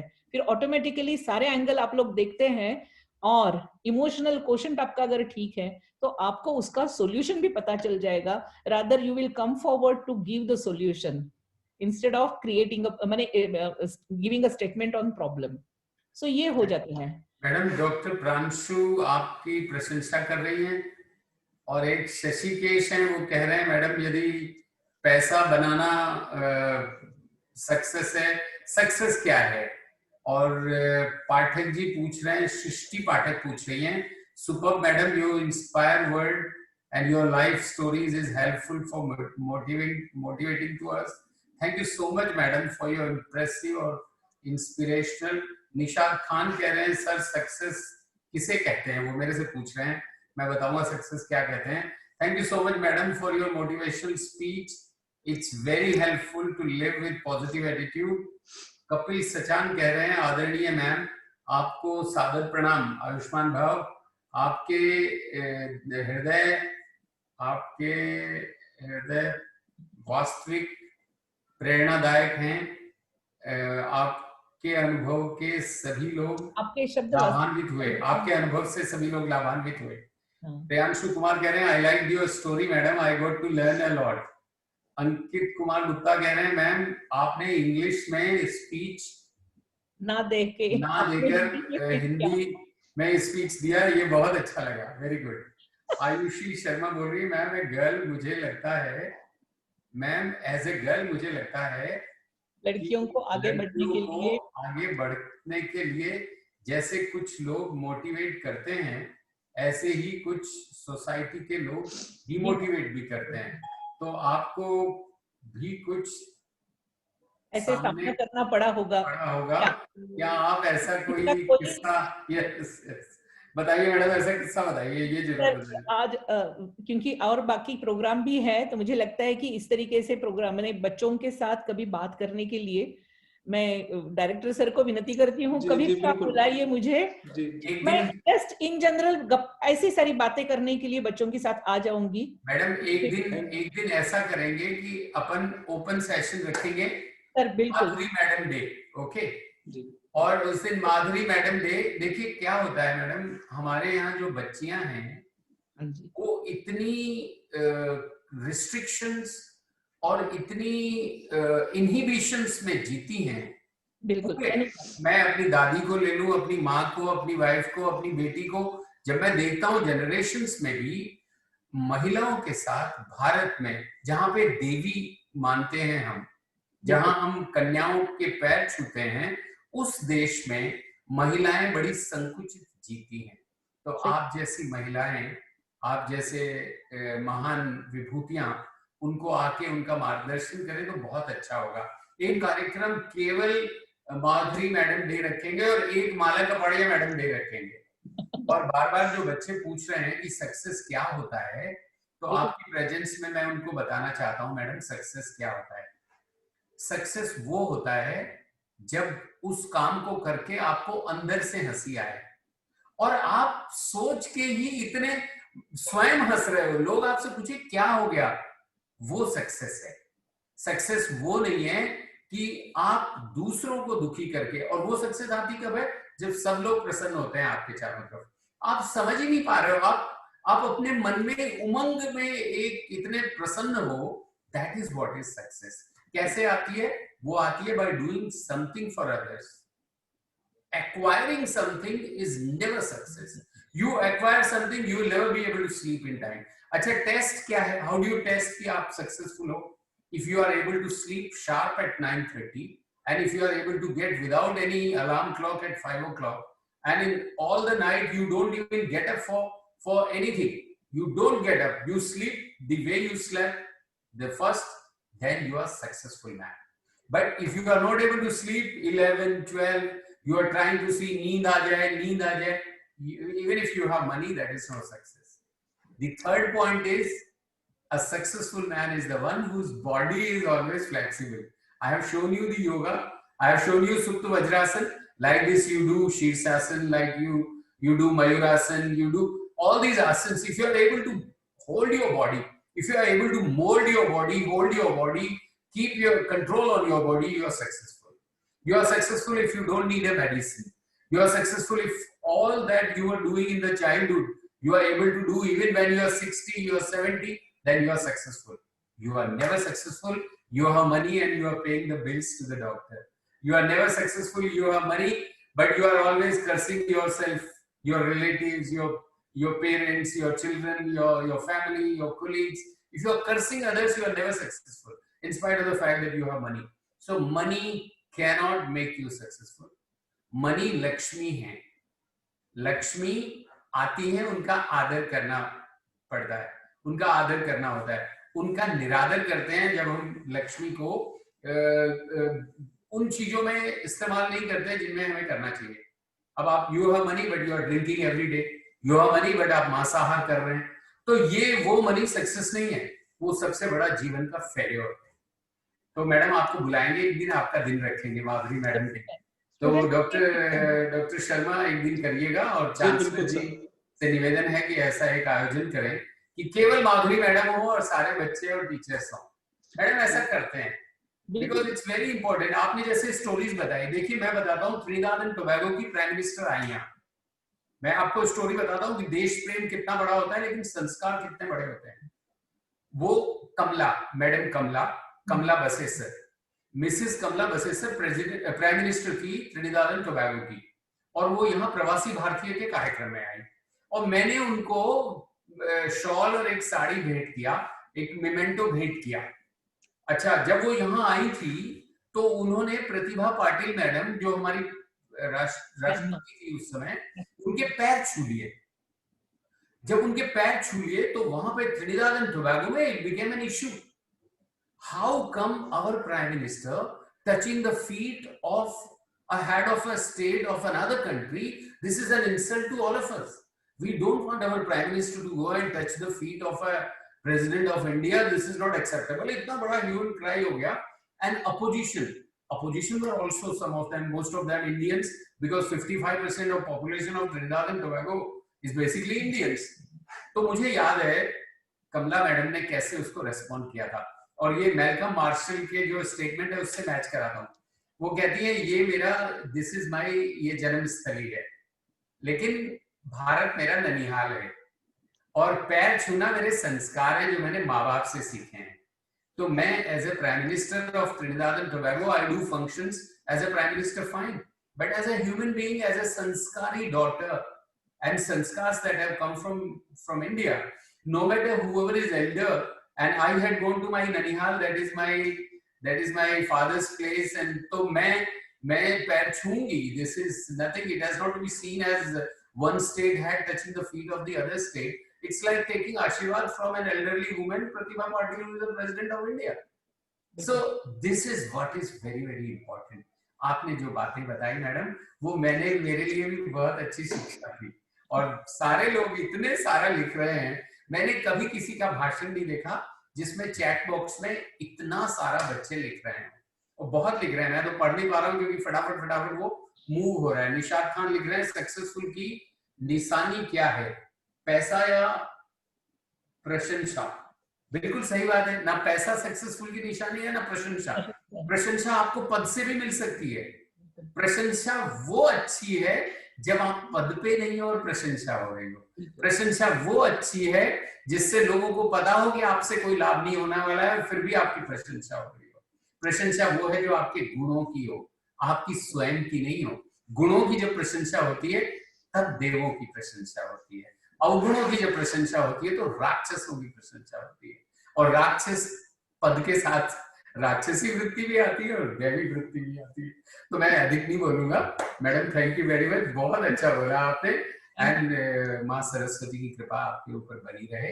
आप इतना अच्छा बोलते हो, इतना अच्छा बोलते हो, आप तो बोला करो सारे इंस्टीट्यूट्स में जाके, और एक अपना चैनल स्टार्ट करो आप, daily 1 hour morning Madhuri madam का एक 1 hour discourse for all women and for young boys and girls. Thank you madam. Thank you so much sir. और मैडम माधुरी सहस्त्रबुद्धे जी को भी बहुत बहुत धन्यवाद कि उन्होंने मातृ स्वरूप जो आशीर्वचन हमारे विद्यार्थियों को और हम सबको दिए, वो हमारे लिए बहुत ही गौरव की बात है। Now before inviting professor Mala Kapadia ji, I would like to request professor Sonia Verma just to introduce us with the brief bio. Thank you, sir. I'd like to introduce Honorable Dr. Kapadia Ma'am, Director Wellness Practice, Professor and Resident Mentor at Rashtraram School of Public Leadership. She is founder of Human Potential Consulting named Tame the Monkey. Mala Ma'am was adjunct professor with SP Jain School of Global Management, Dubai, Singapore, Sydney, Mumbai campuses since 2005 to March 2020. Ma'am is a PhD in literature. Her academic journey is through psychology, human resources, yoga, and Ayurveda, film and video production. Now, her career has been through research, education, journalism, human resource, and consulting. Her area of research is Indic wisdom for the better humanity. Dr. Mala Kapadia Ma'am has presented and participated in various international conferences and journals. Mala ma'am has actively involved in sustainable lifestyle. She at the moment lives at Nivratigram Sustainable Living Initiative by Vidyagram Ayurvedic Healing Village. So I would like to invite ma'am to share her valuable views or thoughts with our students. Thank you.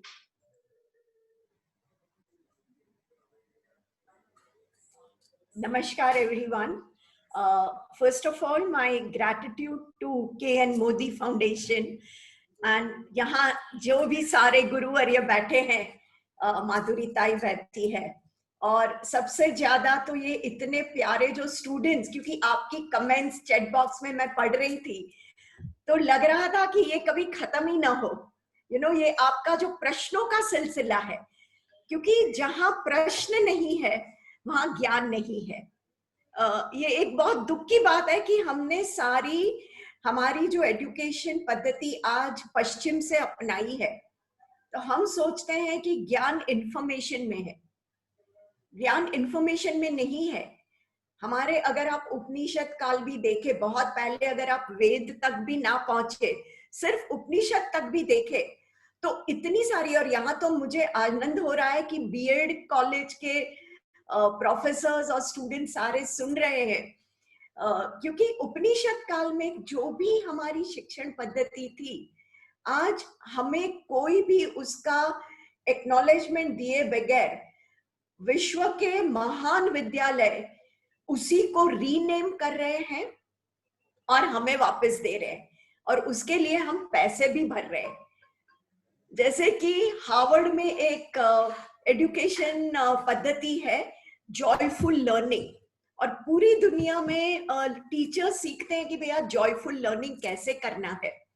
और मैं अथर्ववेद का अभ्यास कर रही हूँ. माधुरी ताई ने जो बात की EQ की, इमोशनल इंटेलिजेंस की, वो मेरे अभ्यास का और रिसर्च का आज भी विषय है. और मैंने जब वो रिसर्च शुरू करते करते आयुर्वेद योग से अथर्ववेद तक पहुंच गई, तो अथर्ववेद में शिष्य गुरु को कहते हैं कि आप हमें रमण पद्धति से पढ़ाएं. तो ये आपका अधिकार है. और रमण पद्धति क्या है? जॉयफुल लर्निंग है, क्योंकि जहां आनंद नहीं वहां ज्ञान नहीं. और इसलिए मुझे बहुत अच्छा लगा कि माधुरी ताई ने कहानियों से शुरुआत की, और वो भी सिर्फ किसी और की कहानी नहीं. जब हम अपनी कहानी बताते हैं तो उसमें एक ऑथेंटिसिटी आती है, क्योंकि आपको हम किसी और का ज्ञान नहीं दे रहे हैं. आपसे हम जो भी बात करें, स्व अनुभव की बात करें, अपनी बात कर रहे हैं. तो आज मैं भी अपने ही अनुभव के कुछ यादें, कुछ बातें आपके साथ शेयर करना चाहूंगी. मेरा बायोडाटा आपने सुना, और कई लोगों के मन में प्रश्न आता है कि इससे क्या कोई कंफ्यूजन है. वो कभी साइकोलॉजी पढ़ती है, कभी लिटरेचर पढ़ती है, कभी योग आयुर्वेद पढ़ती है, और अभी भी मैं पढ़ रही हूँ. तो कहीं HR में अगर कोई बायोडाटा देखे तो मुझे कभी जॉब ना मिले, क्योंकि ये लोग सोचेंगे कि ये तो बिल्कुल डायरेक्शन लेस है, बहुत कंफ्यूज्ड है, उसे बिल्कुल पता नहीं है कि उसको लाइफ में क्या करना है. क्योंकि पश्चिम ने हमें क्या सिखाया है? एक गोल रखो और उसी को 2 साल, 5 साल, 10 साल बाद आप क्या करोगे, कैसे पाओगे उस गोल को. बहुत सारे आप लोगों के ये प्रश्न थे कि सक्सेस क्या है. तो हम लोगों ने हमारा दुर्भाग्य है कि हमारी सक्सेस की परिभाषा भी पश्चिम से आती है. तो पश्चिम में सक्सेस क्या है? वो इंडस्ट्रियल रेवोल्यूशन से पूरी सक्सेस की परिभाषा सिर्फ इतनी है कि हम या तो रिसोर्स है, यानी कि हम फैक्ट्री में, ऑफिस में काम कर रहे हैं, या तो हम कंज्यूमर है, यानी कि डायपर जब पैदा होते हैं तब आप डायपर खरीदते हैं, जब आप बूढ़े होके मरते हैं तब भी आपके बच्चे आपको डायपर पहनाते हैं. तो वो 2 डायपर के बीच में एज अ कंज्यूमर आपकी पूरी जिंदगी चली जाती है.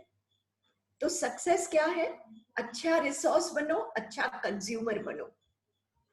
और दुर्भाग्य से आप सारे बच्चे जब अपना फील्ड चूज करते हैं, क्या पढ़ना है, क्या करियर लेनी है, तो उसकी भी परिभाषा कैसे आती है?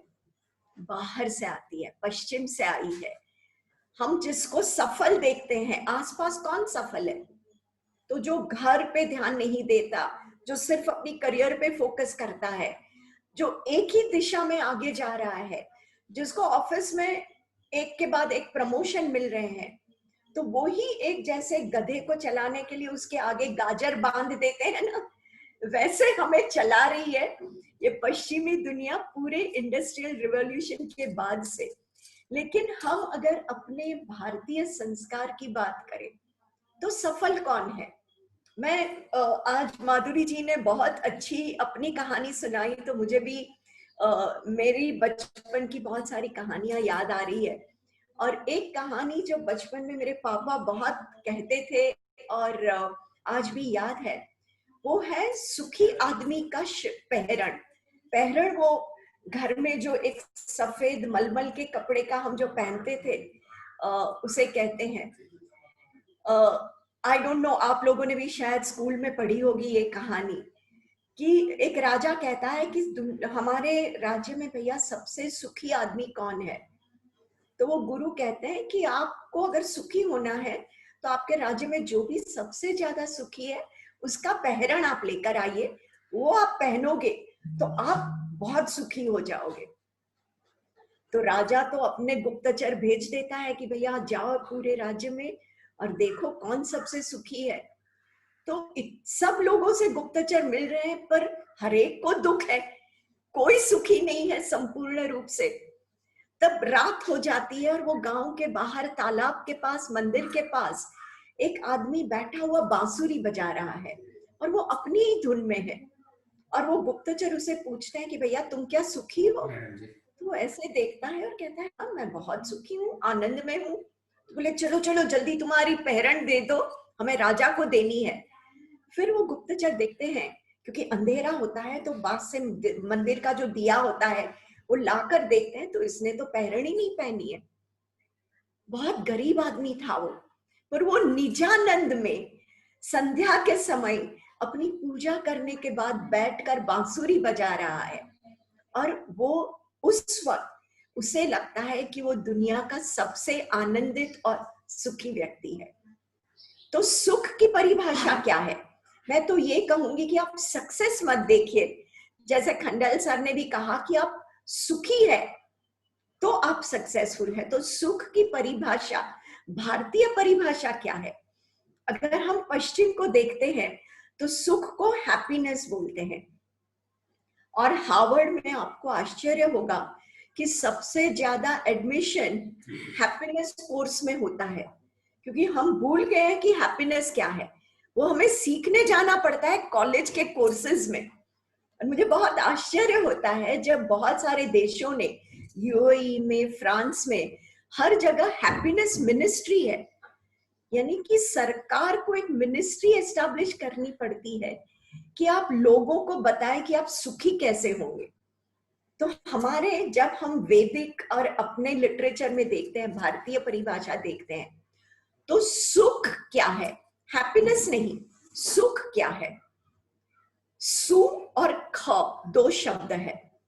सु का मतलब है ऑस्पिशियस, मंगल, यानी सिर्फ साफ सुथरा, सिर्फ स्वच्छ नहीं, पर जो मंगलमय है, जो कल्याणमय है, वो सु है। और ख क्या है? तो ख है स्पेस, जगह। तो सबसे पहली स्पेस क्या है? सबसे पहली स्पेस तो वो है हमारा शरीर, जहां हम रहते हैं। यानी कि अगर आप स्वस्थ हो, आप निरोगी हो, तभी आप सुखी रहोगे। वरना कहीं यहाँ दर्द हो रहा है, यहाँ कोई बीमारी है, तो हम सुखी नहीं हो पाएंगे। दूसरा सुख क्या है? तो हमारा मन, क्योंकि हम सबसे ज्यादा, शरीर से भी ज्यादा हम अपने मन में रहते हैं। तो अगर मन सुखी नहीं है, मन चंचल है, मन इधर उधर भाग रहा है, मन भूतकाल से परेशान है और भविष्य से चिंतित है। जैसे अभी पेंडेमिक में अगर आप मीडिया को देख रहे हो और सुन रहे हो, तो चारों तरफ से एक भय का वातावरण उत्पन्न किया गया है। क्यों उत्पन्न किया गया है? भैया, आप अगर भयभीत नहीं बनोगे तो आप उनके वैक्सीनेशन कैसे लगाओगे? अगर आप डेटा और इंफॉर्मेशन देखें तो कोरोना कोई इतनी बड़ी बीमारी नहीं है कि जिसे पेंडेमिक घोषित किया जाए। कोरोना से ज्यादा मृत्यु और सारे रोग की वजह से हुई है दुनिया में, लेकिन इससे पेंडेमिक अगर आप घोषित करोगे, लोगों को भयभीत करोगे, तो भय से क्या होगा? उनका मुनाफा होगा। तो ये मन अगर दुखी है, मन अगर भयभीत है, तो हम सुखी नहीं हो सकते। तीसरा सुख क्या है? हमारा घर। तो ये इंडस्ट्रियल रेवोल्यूशन ने सबसे बड़ा एक कॉन्स्पिरेसी क्या की है कि हमारी जो, और माधुरी ताई ने तो जो ग्लोबल मदर्स में उनके साथ इस प्रोजेक्ट में जुड़ने का मुझे सौभाग्य मिला है, और परदेश की बहुत सारी औरतें हमारे भारतीय पद्धति को, हमारी जीवन शैली को अपनाना चाहती है, क्योंकि इंडस्ट्रियल रिवॉल्यूशन का एक मूल हेतु क्या है? आप कंज्यूमर बनो।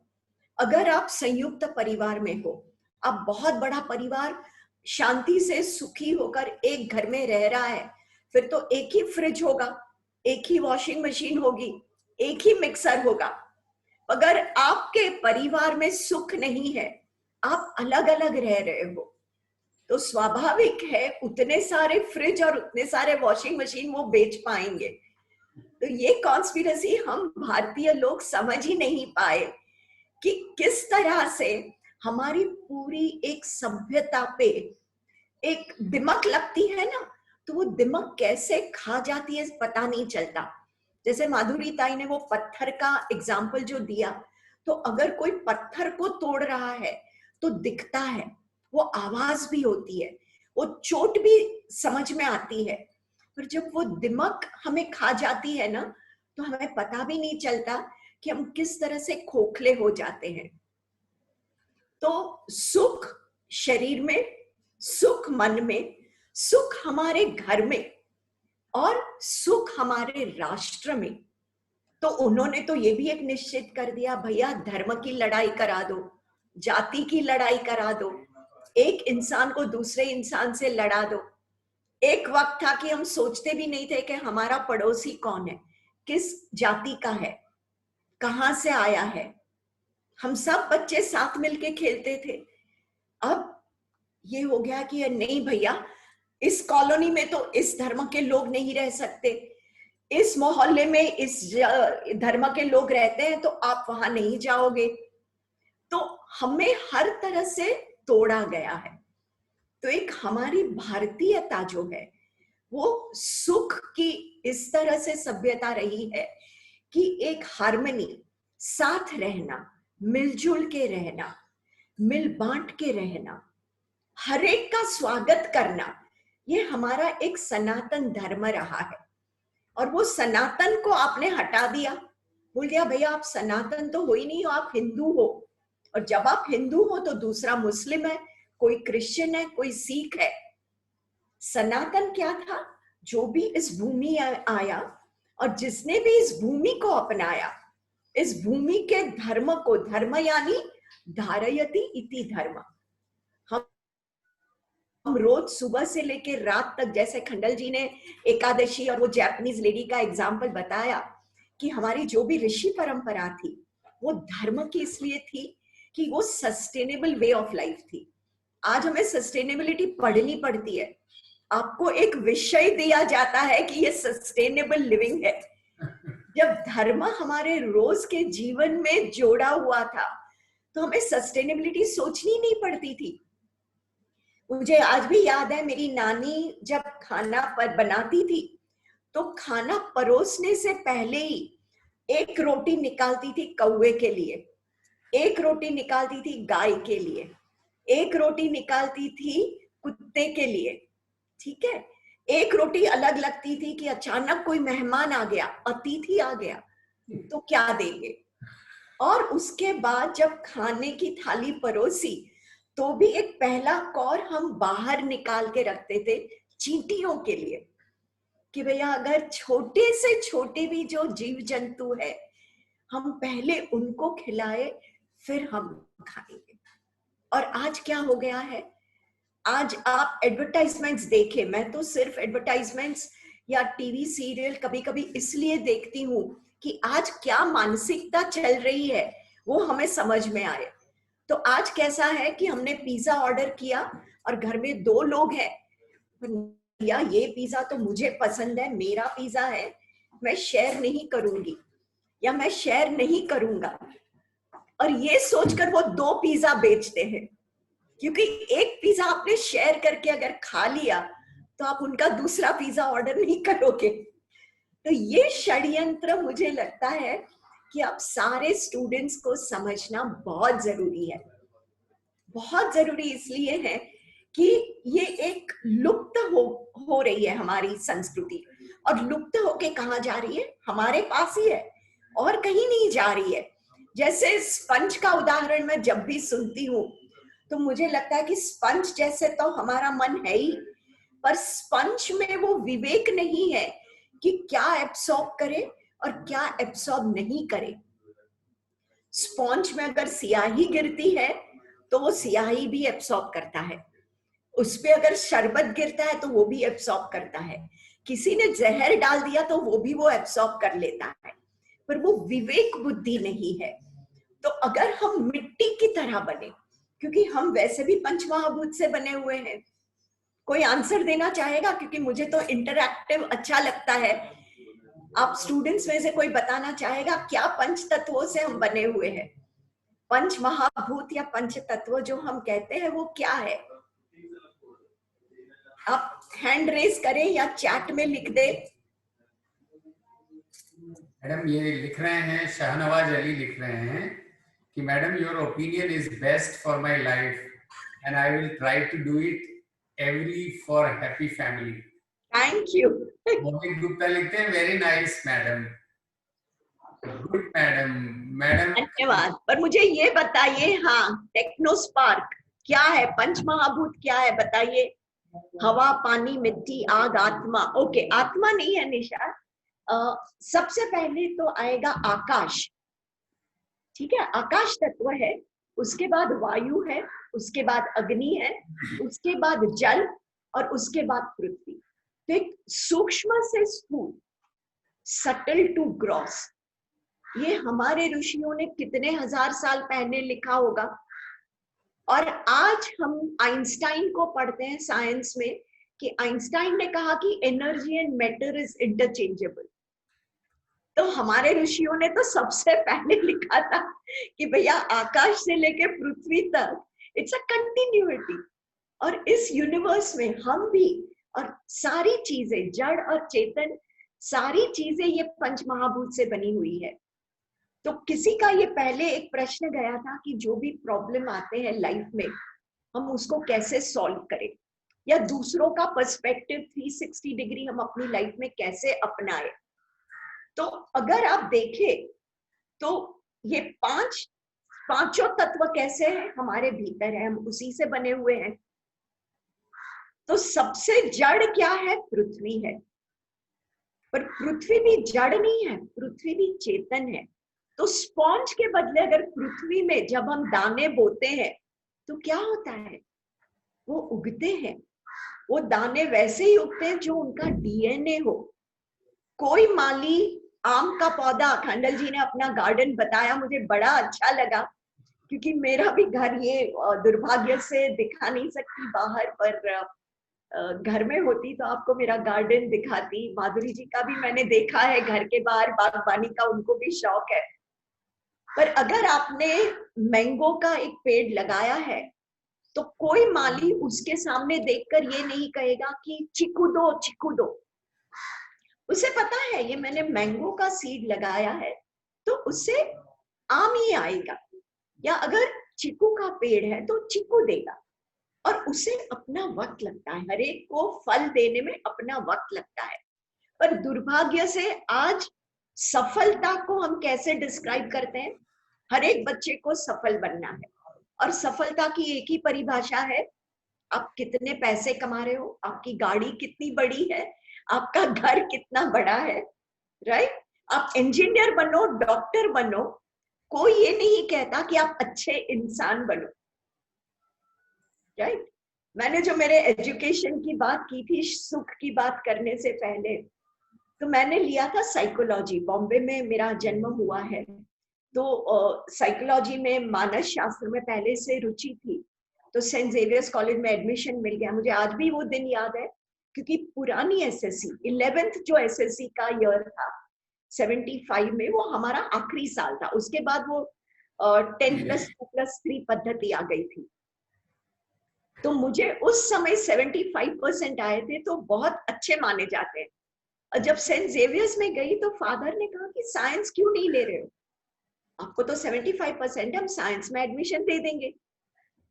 मैं, ईश्वर की कृपा है कि मेरे माता पिता ने फोर्स किया कि साइंस में जाओ, और मुझे भी वो एक विवेक था मेरे भीतर कि मेरी रुचि आर्ट्स में है, मेरी रुचि मानस शास्त्र में है, मेरी रुचि लिटरेचर में, तो मुझे साइंस में नहीं जाना है। तो ये एक विवेक नहीं होता तो क्या होता? I would have been a very unhappy science student. तो आप जो पूछ रहे थे ना कि पता कैसे चले, तो ये आपको एक विवेक बुद्धि आप ही के भीतर है, और वो ब्रेन में नहीं है, वो हृदय में है। बिकॉज आपका हृदय आपको कहेगा कि आपको खुशी कहाँ मिल रही है। तो 4 साल मैंने साइकोलॉजी किया, और वो मेरे सबसे दुखी साल इसलिए थे कि सारा पश्चिम का मानस शास्त्र पढ़ाया जाता था। मॉर्गन एंड किंग जो तब पढ़ाते थे, वो आज भी पढ़ा रहे हैं। हम आज भी अपने देश का मानस शास्त्र नहीं पढ़ाते हैं, आज भी हम वैदिक साइकोलॉजी नहीं पढ़ाते हैं। और पश्चिम में साइकोलॉजी का विज्ञान कैसे आया? तो एबनॉर्मल लोगों को समझने के लिए, उनको पता ही नहीं है। अब वो पॉजिटिव साइकोलॉजी की बात कर रहे हैं, अब वो पॉजिटिव इमोशंस की बात कर रहे हैं। और हमारे अथर्ववेद में, मैं तो सबको कहूंगी पंडित सातवले जी कर का अथर्ववेद अपनी लाइब्रेरी में रखे, अपने घर में रखे, और स्वतः स्वाध्याय करे। अथर्ववेद में एक पूरा प्रकरण है, मन का उत्साह कैसे बढ़ाएं। अब आप सोचिए, हम पश्चिम का, सेलिगमैन का पढ़ रहे हैं पॉजिटिव साइकोलॉजी, और वो ही पढ़ा रहे हैं। हेल्थ साइकोलॉजी का आप करिकुलम देखे, सारे शेल्डन और वो सारी हम पश्चिम की टेक्स्ट बुक पढ़ाते हैं। हम आयुर्वेद और योग क्यों नहीं पढ़ाते हेल्थ साइकोलॉजी में? अगर ठीक है, अपनी शिक्षण व्यवस्था में वक्त लग रहा है बदलने में, NEP 2020 से तो बहुत सारी आशाएं हैं, पर तब तक आप खुद पढ़े, खुद ढूंढे किताबें। और जब आप ढूंढोगे ना, अपने आप वो किताबें मिल जाएगी, अपने आप वो गुरु मिल जाएंगे, अपने आप वो लिंक आपको मिल जाएगी कि जहां से आपको आगे का रास्ता मिलेगा। तो साइकोलॉजी में तो मैं बड़ी दुखी थी 4 साल। तो मैंने मेरे जो गुजराती के प्रोफेसर थे उनसे कहा कि आगे क्या पढ़ना चाहिए, आगे तो पढ़ना है, MA करना है, पर साइकोलॉजी में नहीं करना है। तो उन्होंने कहा ठीक है, तुम वैसे भी लिख रही हो, मैं कविताएं लिखती थी उन दिनों, निबंध लिखती थी गुजराती साहित्य में, तो उन्होंने कहा MA कर लो। अब बॉम्बे यूनिवर्सिटी ने मुझे एडमिशन देने से मना कर दिया, क्योंकि तब आप मल्टी डिसिप्लिनरी अभ्यास नहीं कर सकते थे। अब NEP 2020 आपको ये सुविधा दे रही है कि आप अपना फील्ड चेंज कर सकते हो। उस वक्त बॉम्बे यूनिवर्सिटी ने इनकार कर दिया कि आप MA नहीं कर सकते, आपको BA फिर से करना है। तो मेरे प्रोफेसर ने मुझे SNDT भेजा, और मुझे लगता है कि that was the best turning point in my life. क्योंकि किसी को भी लगेगा कि ओ सेंट जेवियर्स, एक पश्चिम की आप अगर सक्सेस की परिभाषा से देखें तो यही लगेगा कि saint Xavier's is much better than SNDT। वो तो भैया महिला विद्यापीठ है, राइट? और वो भी आप गुजराती साहित्य में MA करने जा रही हो साइकोलॉजी छोड़ के। शादी अगर अमेरिका में हो गई तो क्या करोगे? मैंने कहा भैया शादी अभी सोचा भी नहीं है, तो वो सोच के मैं अभी अपना मन क्यों खराब करूं। और मेरे माता पिता का भी एक ग्रैटिट्यूड कि उन्होंने मुझे कोई फोर्स नहीं किया, मैंने MA किया। एंड एमए में मैं फर्स्ट क्लास फर्स्ट रही पूरी यूनिवर्सिटी। ये मैं इसलिए शेयर कर रही हूँ कि आप जब अपने दिल की सुनते हैं ना, आपका निर्णय कभी गलत नहीं होगा। बस एक वो हिम्मत चाहिए, और इकोसिस्टम में आपके घर वाले जो हैं, आपके आसपास गुरुवर्य जो है, मित्र है, उनका सपोर्ट चाहिए।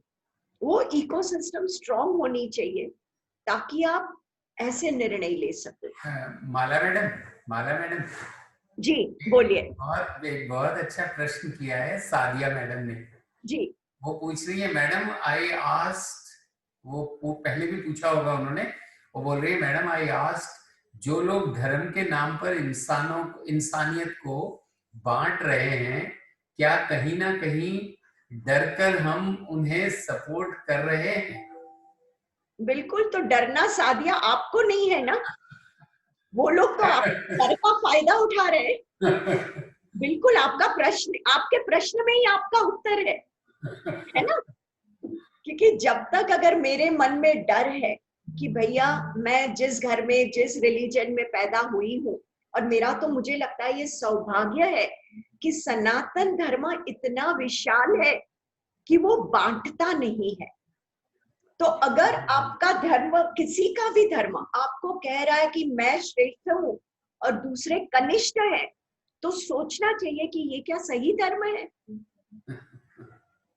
सनातन धर्म तो क्या कहता था, वसुधैव कुटुंबकम, यानी पूरा विश्व मेरा कुटुंब है। अगर पूरा विश्व मेरा कुटुंब है तो फिर वर्ण, जाति, धर्म यानी रिलीजन और धर्म बहुत अलग है। ये हमने बहुत गलती की है ये सोच के कि धर्म को हमने रिलीजन का नाम दिया है।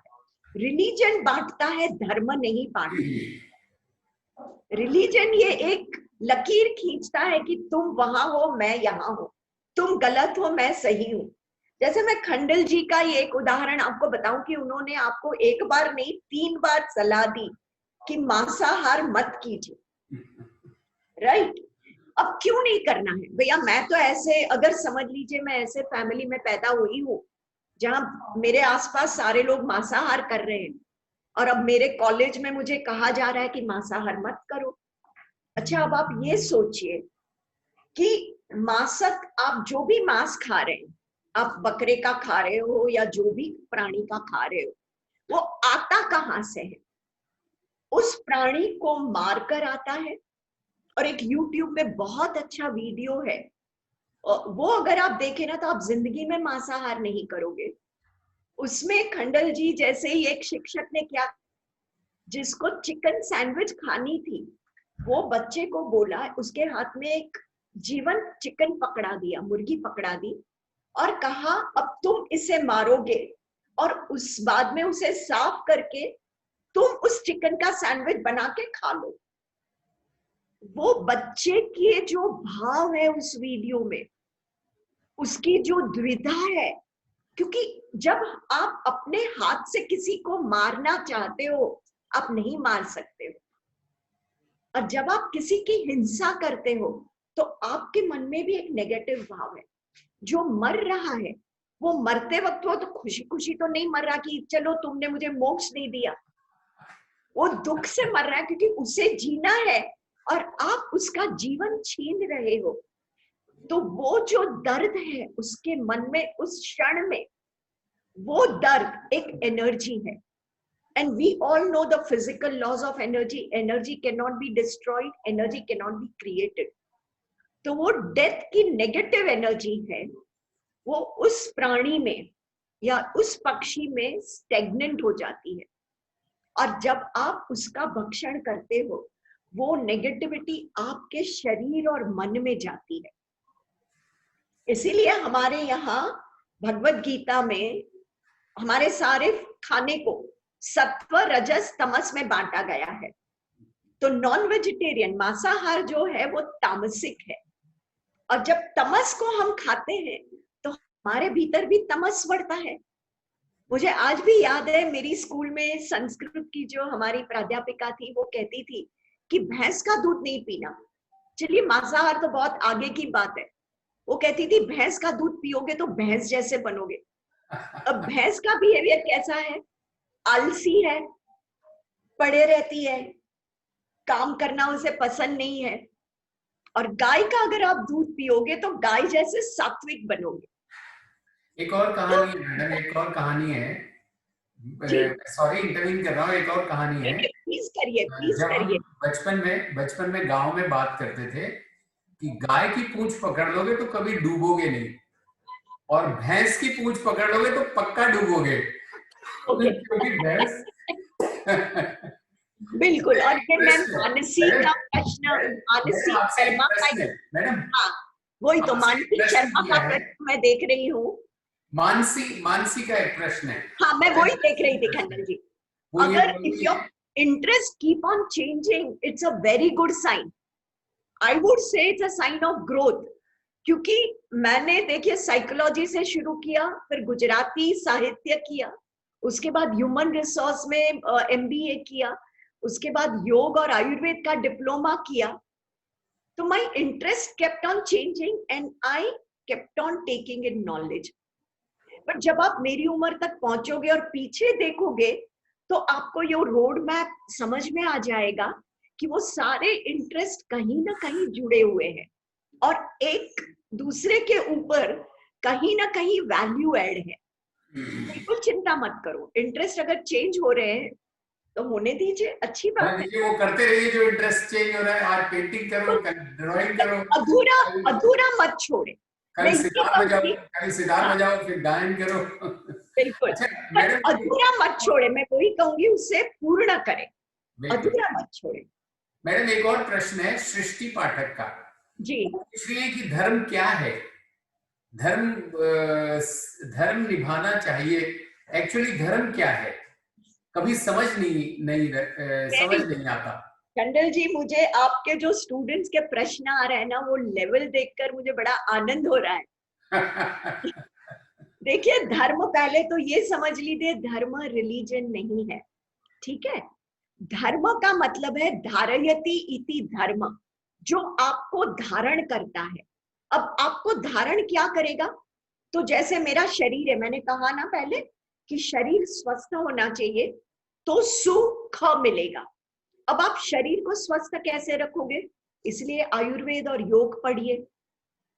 तो जब आप योग और आयुर्वेद को अपने जीवन में ग्रहण करोगे, या तो अगर आप अपने शरीर को सुनोगे, शरीर भी बोलता है। जैसे रात को 10 बजे के बाद, जैसे खंडल जी ने कहा 9:30 बजे सो जाना चाहिए, और मैं घर में तो ऐसा करती थी, अब हॉस्टल में रह रही हूँ, मेरे सारे दोस्त रात को पाव भाजी खाने बाहर जाते हैं, वड़ा पाव खाते हैं, पाव भाजी खाते हैं, तो चलो मैं भी ये कर लूं वरना मैं अकेली रह जाऊंगी।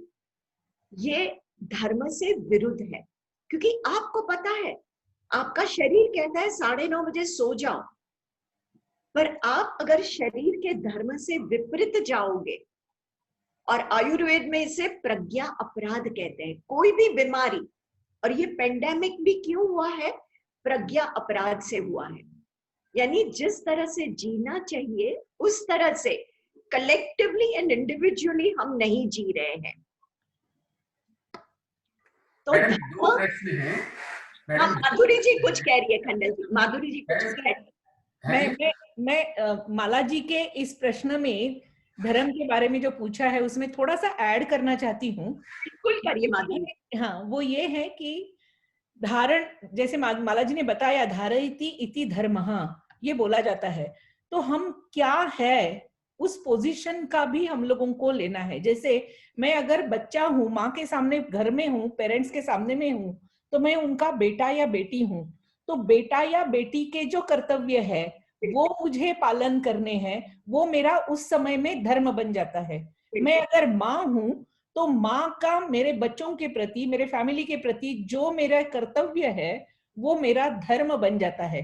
लेकिन जैसे ही मैं घर छोड़ करके ऑफिस चली आती हूँ और वहां पर टीचर, प्रिंसिपल बोल करके चेयर पर बैठ जाती हूँ, बच्चों के सामने खड़ी होती हूँ, तो मेरा आचार्य धर्म बन जाता है। तो धर्म ये कोई एक पक्की घटना नहीं है, वो जैसे आप चेंज होते जाते हो उस तरीके से, वो एक जिम्मेवारी है आपके ऊपर की, आपके जो कर्तव्य है वो सारे है। और इसीलिए वो बोला गया है धारयति इति धर्मः। मैं माँ हूं तो माँ का कर्तव्य मुझे पालन करना है, तो मैं धर्म का पालन कर रही हूँ। अगर मैं बेटी बन जाती हूँ तो पत्नी बन जाती हूँ, तो वो धर्म मेरा जो है वो मुझे पालन करना पड़ेगा। मैं अगर किसी की बहू हूं तो बहू का जो कर्तव्य है वो मैं पालन करूंगी, तो मैं वो धर्म के अनुसार व्यवहार कर रही हूँ। और इसीलिए ये सारी चीजें हर आदमी के जीवन में हम अलग अलग भूमिकाएं जो देखते रहते हैं और निभाते रहते हैं, उस भूमिकाओं का वहन अगर हम ठीक तरीके से करते हैं तो वो हम धर्म पालन के जैसा ही होता है। और वही केवल धर्म हमारे पुराण काल से बताया गया है, बाकी कुछ भी नहीं है। मैडम अभी सिमरन अरोड़ा लिख रही हैं कि माधुरी मैडम आप बहुत अच्छे से बताते हो, आपने जो धर्म का एक्सप्लेनेशन दिया है it is beyond imagination. Okay, अच्छा दूसरा उन्होंने लिखा है कि धर्म जो है वो इंसानियत है, इंसानियत से बड़ा कोई धर्म नहीं। और मैं इसमें एक बात ऐड करना चाहता हूँ madam, with the permission of Bala madam and you. मेरे फादर ये समझाया करते थे, बचपन में हम भी पूछते थे धर्म क्या है, तो वो समझाते थे कि धर्म जो है, जैसे अभी आपने बताया, धर्म जो भी, जैसे मान लीजिए आम का धर्म है मुंह मीठा करना, मिर्च का धर्म है मुंह जलाना, गुड़ का धर्म है मीठा करना, शहद का धर्म है एकदम। प्रत्येक जो पंच तत्व हैं, पंच तत्वों से बने हुए जो तत्व हैं, पदार्थ हैं, उनका अपना अपना धर्म है। और संबंधों के साथ धर्म की परिभाषाएं बदली हैं, धर्म के कर्तव्य और धर्म की प्रकृति बदली। तो यदि मिर्च है तो उसका धर्म है मुंह जलाना। जिस दिन मिर्च मुंह जलाना बंद कर देगी हम उसको मिर्च नहीं बोलेंगे उसका। तो इसीलिए कहा गया है, इसीलिए सनातन में नामकरण संस्कार सबसे महत्वपूर्ण संस्कार है, गर्भाधान संस्कार के पश्चात। जब नाम रखते हैं तो नाम इस प्रकार से रखते हैं कि वो उसके गुणों से अटैच होकर उसके धर्म को परिभाषित करे थ्रू आउट हिज लाइफ। तो यदि आप घीसाराम हैं तो आप घी जैसे रहें, अगर आप सुखराम हैं तो आप जीवन भर सुखी रहें। तो ये धर्म से है। अनफॉर्चुनेटली, दुर्भाग्यवश, हम बच्चों को उनके नाम की परिभाषा, उनके नाम से उनके गुण, उनके गुणों से उनका मर्यादाओं की बात ही नहीं करते हैं। धर्म और मर्यादा जुड़े हुए हैं।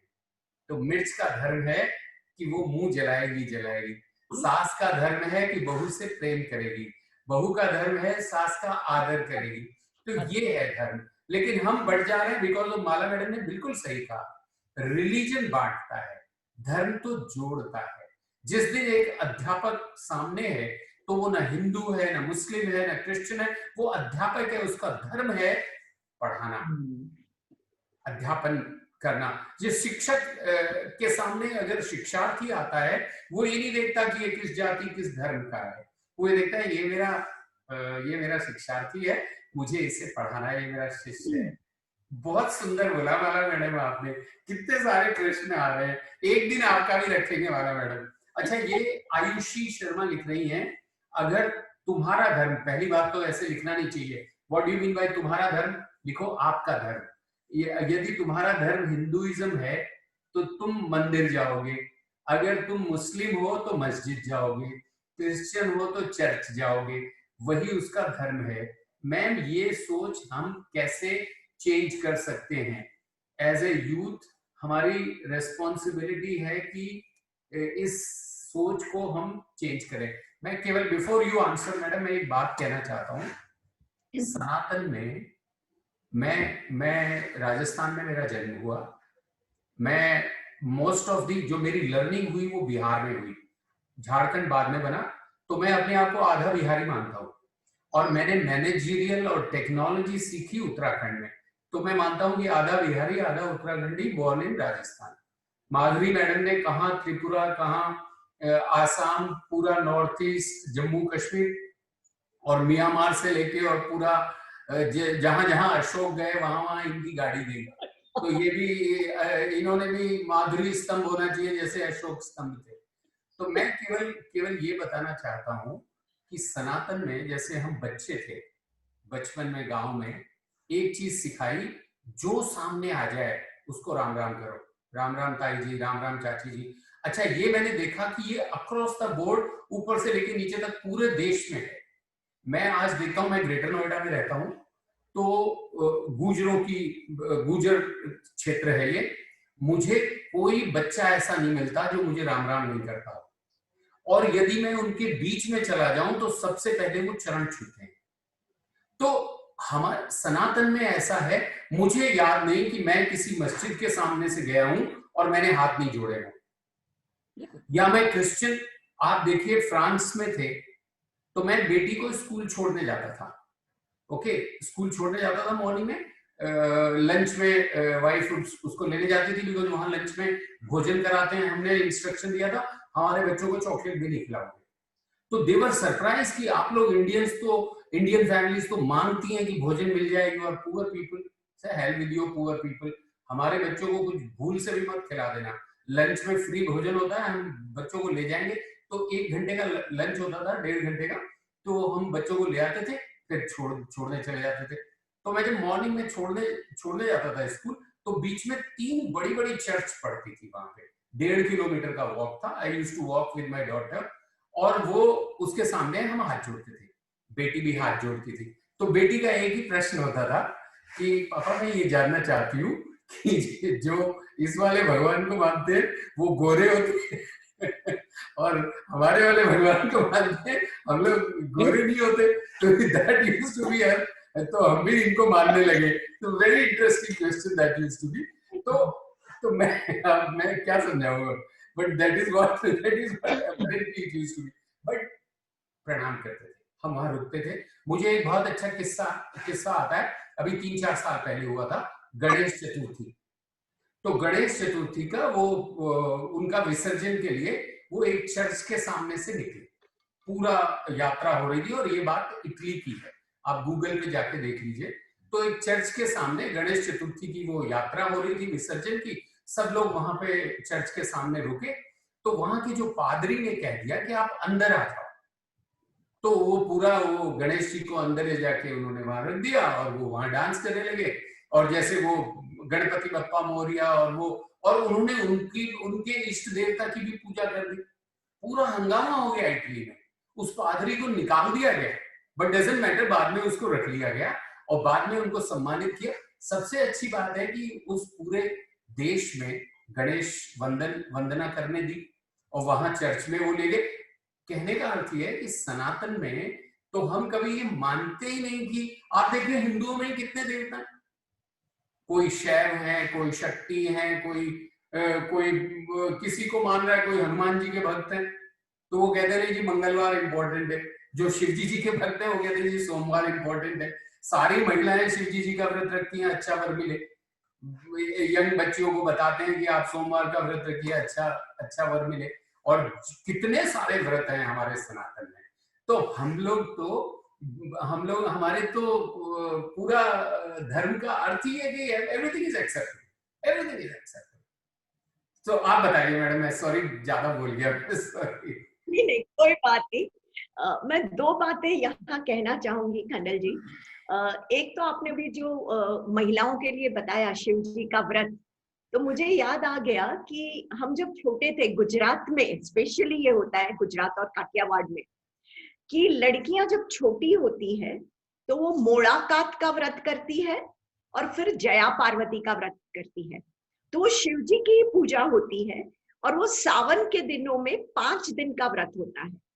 तो उनको गेहूं के जवारे खुद लगाने हैं, और वो 5 दिन तक उसकी पूजा भी करनी है, और नमक नहीं खाना है। अब मैंने बड़े होके थोड़ा रिसर्च किया कि भैया ये जवारे की पूजा का और नमक नहीं खाने का अच्छे पति के साथ क्या कोरिलेशन, ठीक है। फिर मैंने ये सोचा कि हम जितने भी, एक दुर्भाग्य ये हुआ है कि जो भी रिचुअल्स थे वो हमारे बहुत साइंटिफिक है, वैज्ञानिक है, और कुदरत से जुड़े हुए हैं, स्वास्थ्य से जुड़े हुए हैं। पर एक वो कॉलोनाइज्ड एक पीरियड ऐसा आ गया है कि वो विज्ञान और स्वास्थ्य हम भूल गए हैं, हमने उनको सिर्फ रिचुअल मान के एक्सेप्ट कर लिया। और अब ये जो नई पीढ़ी आई है वो कह रही है कि भैया हमें विज्ञान बताइए, नहीं तो हम नहीं करेंगे। तो आप देखिए कि जब लड़कियां बड़ी हो रही है उस वक्त अगर वो सावन के दिनों में व्हीट ग्रास का जूस पिए, आज तो हम मानते हैं कि भैया व्हीट ग्रास में सबसे ज्यादा एंटीऑक्सीडेंट्स है, और 5 दिन अगर नमक नहीं खाए तो उसकी पूरी बॉडी डिटॉक्स हो जाती है। और जब ये बॉडी डिटॉक्स हो जाती है तो वो शारीरिक और मानसिक रूप से स्वस्थ रहती है। और स्वाभाविक है कि जब आप मानसिक शारीरिक रूप से स्वस्थ हो तो आपका रूप खिलेगा, आपका ऑरा अच्छा रहेगा, और उसकी वजह से अच्छा पति मिलेगा। तो ये एक अच्छा, बहुत अच्छा कनेक्शन है। तो मैं चाहती हूँ कि एक ऐसा कोर्स पढ़ाना चाहिए कि हमारे जितने भी रिचुअल्स हैं, जैसे शनिवार को लोग कहते हैं कि जाइए और हनुमान जी को तेल चढ़ाइए, ठीक है, बहुत सारे लोग हनुमान के मंदिर चले जाते हैं। कुछ लोग विरोध करते हैं कि भैया उतना तेल आप गरीबों को दे दीजिए, वो खाना पकाएंगे, आप हनुमान जी पे या शनि महाराज पे क्यों वेस्ट कर रहे हैं। अच्छा, अब शनिवार जो है तब सैटर्न का इन्फ्लुएंस हमारी बॉडी पे सबसे ज्यादा होता है, क्योंकि शनि का दिन है। Saturn as a planet governs our entire nervous system, और हमारी नर्वस सिस्टम को शांत रखने के लिए ऑयल मसाज बहुत जरूरी है। पर हमने वो अपने ऊपर करने के बदले क्या किया, भैया मंदिर जाके हनुमान जी को चढ़ा दो। मैडम, माला मैडम, आपको सरप्राइज होगा, मैं कहानी बताता हूँ। My grandmother used to hate mustard. I come from an area which is a mustard growing area. So my grandmother used to hate mustard because of its smell. But it used to be that on Saturday it is the mustard oil which is important. So आप देखिए, every Saturday she will cook gulgule and pakodi in mustard oil religiously, in spite of the fact she doesn't like mustard, and she will distribute this pakodi and gulgula in our place. Similarly, we grow onion. When I was a child in our farm, we used to grow onion. घर में प्याज नहीं आती थी, कि प्याज नहीं आएगी, बाहर आप पैदा करो उसको, सब वहीं की वहीं चली जाएगी। अच्छा, दूसरी बात, जब होली हो जाती है, होली के बाद, होलिका दहन के बाद, कितना इंटरेस्टिंग है, होलिका दहन के बाद मिट्टी नहीं बोलते उसको, होलिका दहन की जो भस्म है उसको सब every villager will take to his home. Not a single fraction is left there. It is considered pious. और कन्याएं क्या करती हैं, कन्याएं उससे गणगौर बनाती हैं, और गणेश जी और गौरी, और उनका स्नान कराना, उनको वस्त्र पहनाना, उनकी पूरे सारे दिन, मतलब it is even today in Rajasthan, till you get married and your first anniversary, you have this festival of Gangaur. So all this was so scientific. Today, the food scientists say that you should cook your food in desi ghee, and desi ghee of the style which Indians used to do. But keep in your kitchen also mustard oil. Keep in your kitchen other oils. And today's food scientists, now they have started saying, for God's sake, do not use refined oil, because refined oil has all those dangerous food chemicals which you are not supposed to consume. This was there in our culture, and I always preach, I always tell people, what you can eat, you should never take oil of it. Suppose you can eat groundnut, don't take oil of it. You can eat till, don't take till oil. Only a fraction of it you use it if you need for medicinal purposes. But what you can eat, you should never take oil. Mustard you cannot eat, so take its oil. Rice bran you cannot eat, take its oil and use it as a food. All this was there in our systems. So thank you very much, Mala Madam. I think we are taking too much of time, and we have to end this session. So I would request Dr. Sharma to guide us and. Thank you so much, sir. Thank you so much, madam. आप इतना अच्छा बोल रहे थे, आप लोग सभी मन कर रहा है कि पूरा दिन सुनते रहें इस प्रोग्राम को, और बहुत अच्छी परिचर्चा रही। इस प्रोग्राम में Shri Sanjay Gupta ji, trustee doctor K N Modi foundation, और vice chancellor doctor K N Modi university, professor Francisco C Peter, they are also in the program, so I would like to welcome them once again. And now I request Professor Dr. Amitabh Rai ji to represent vote of thanks.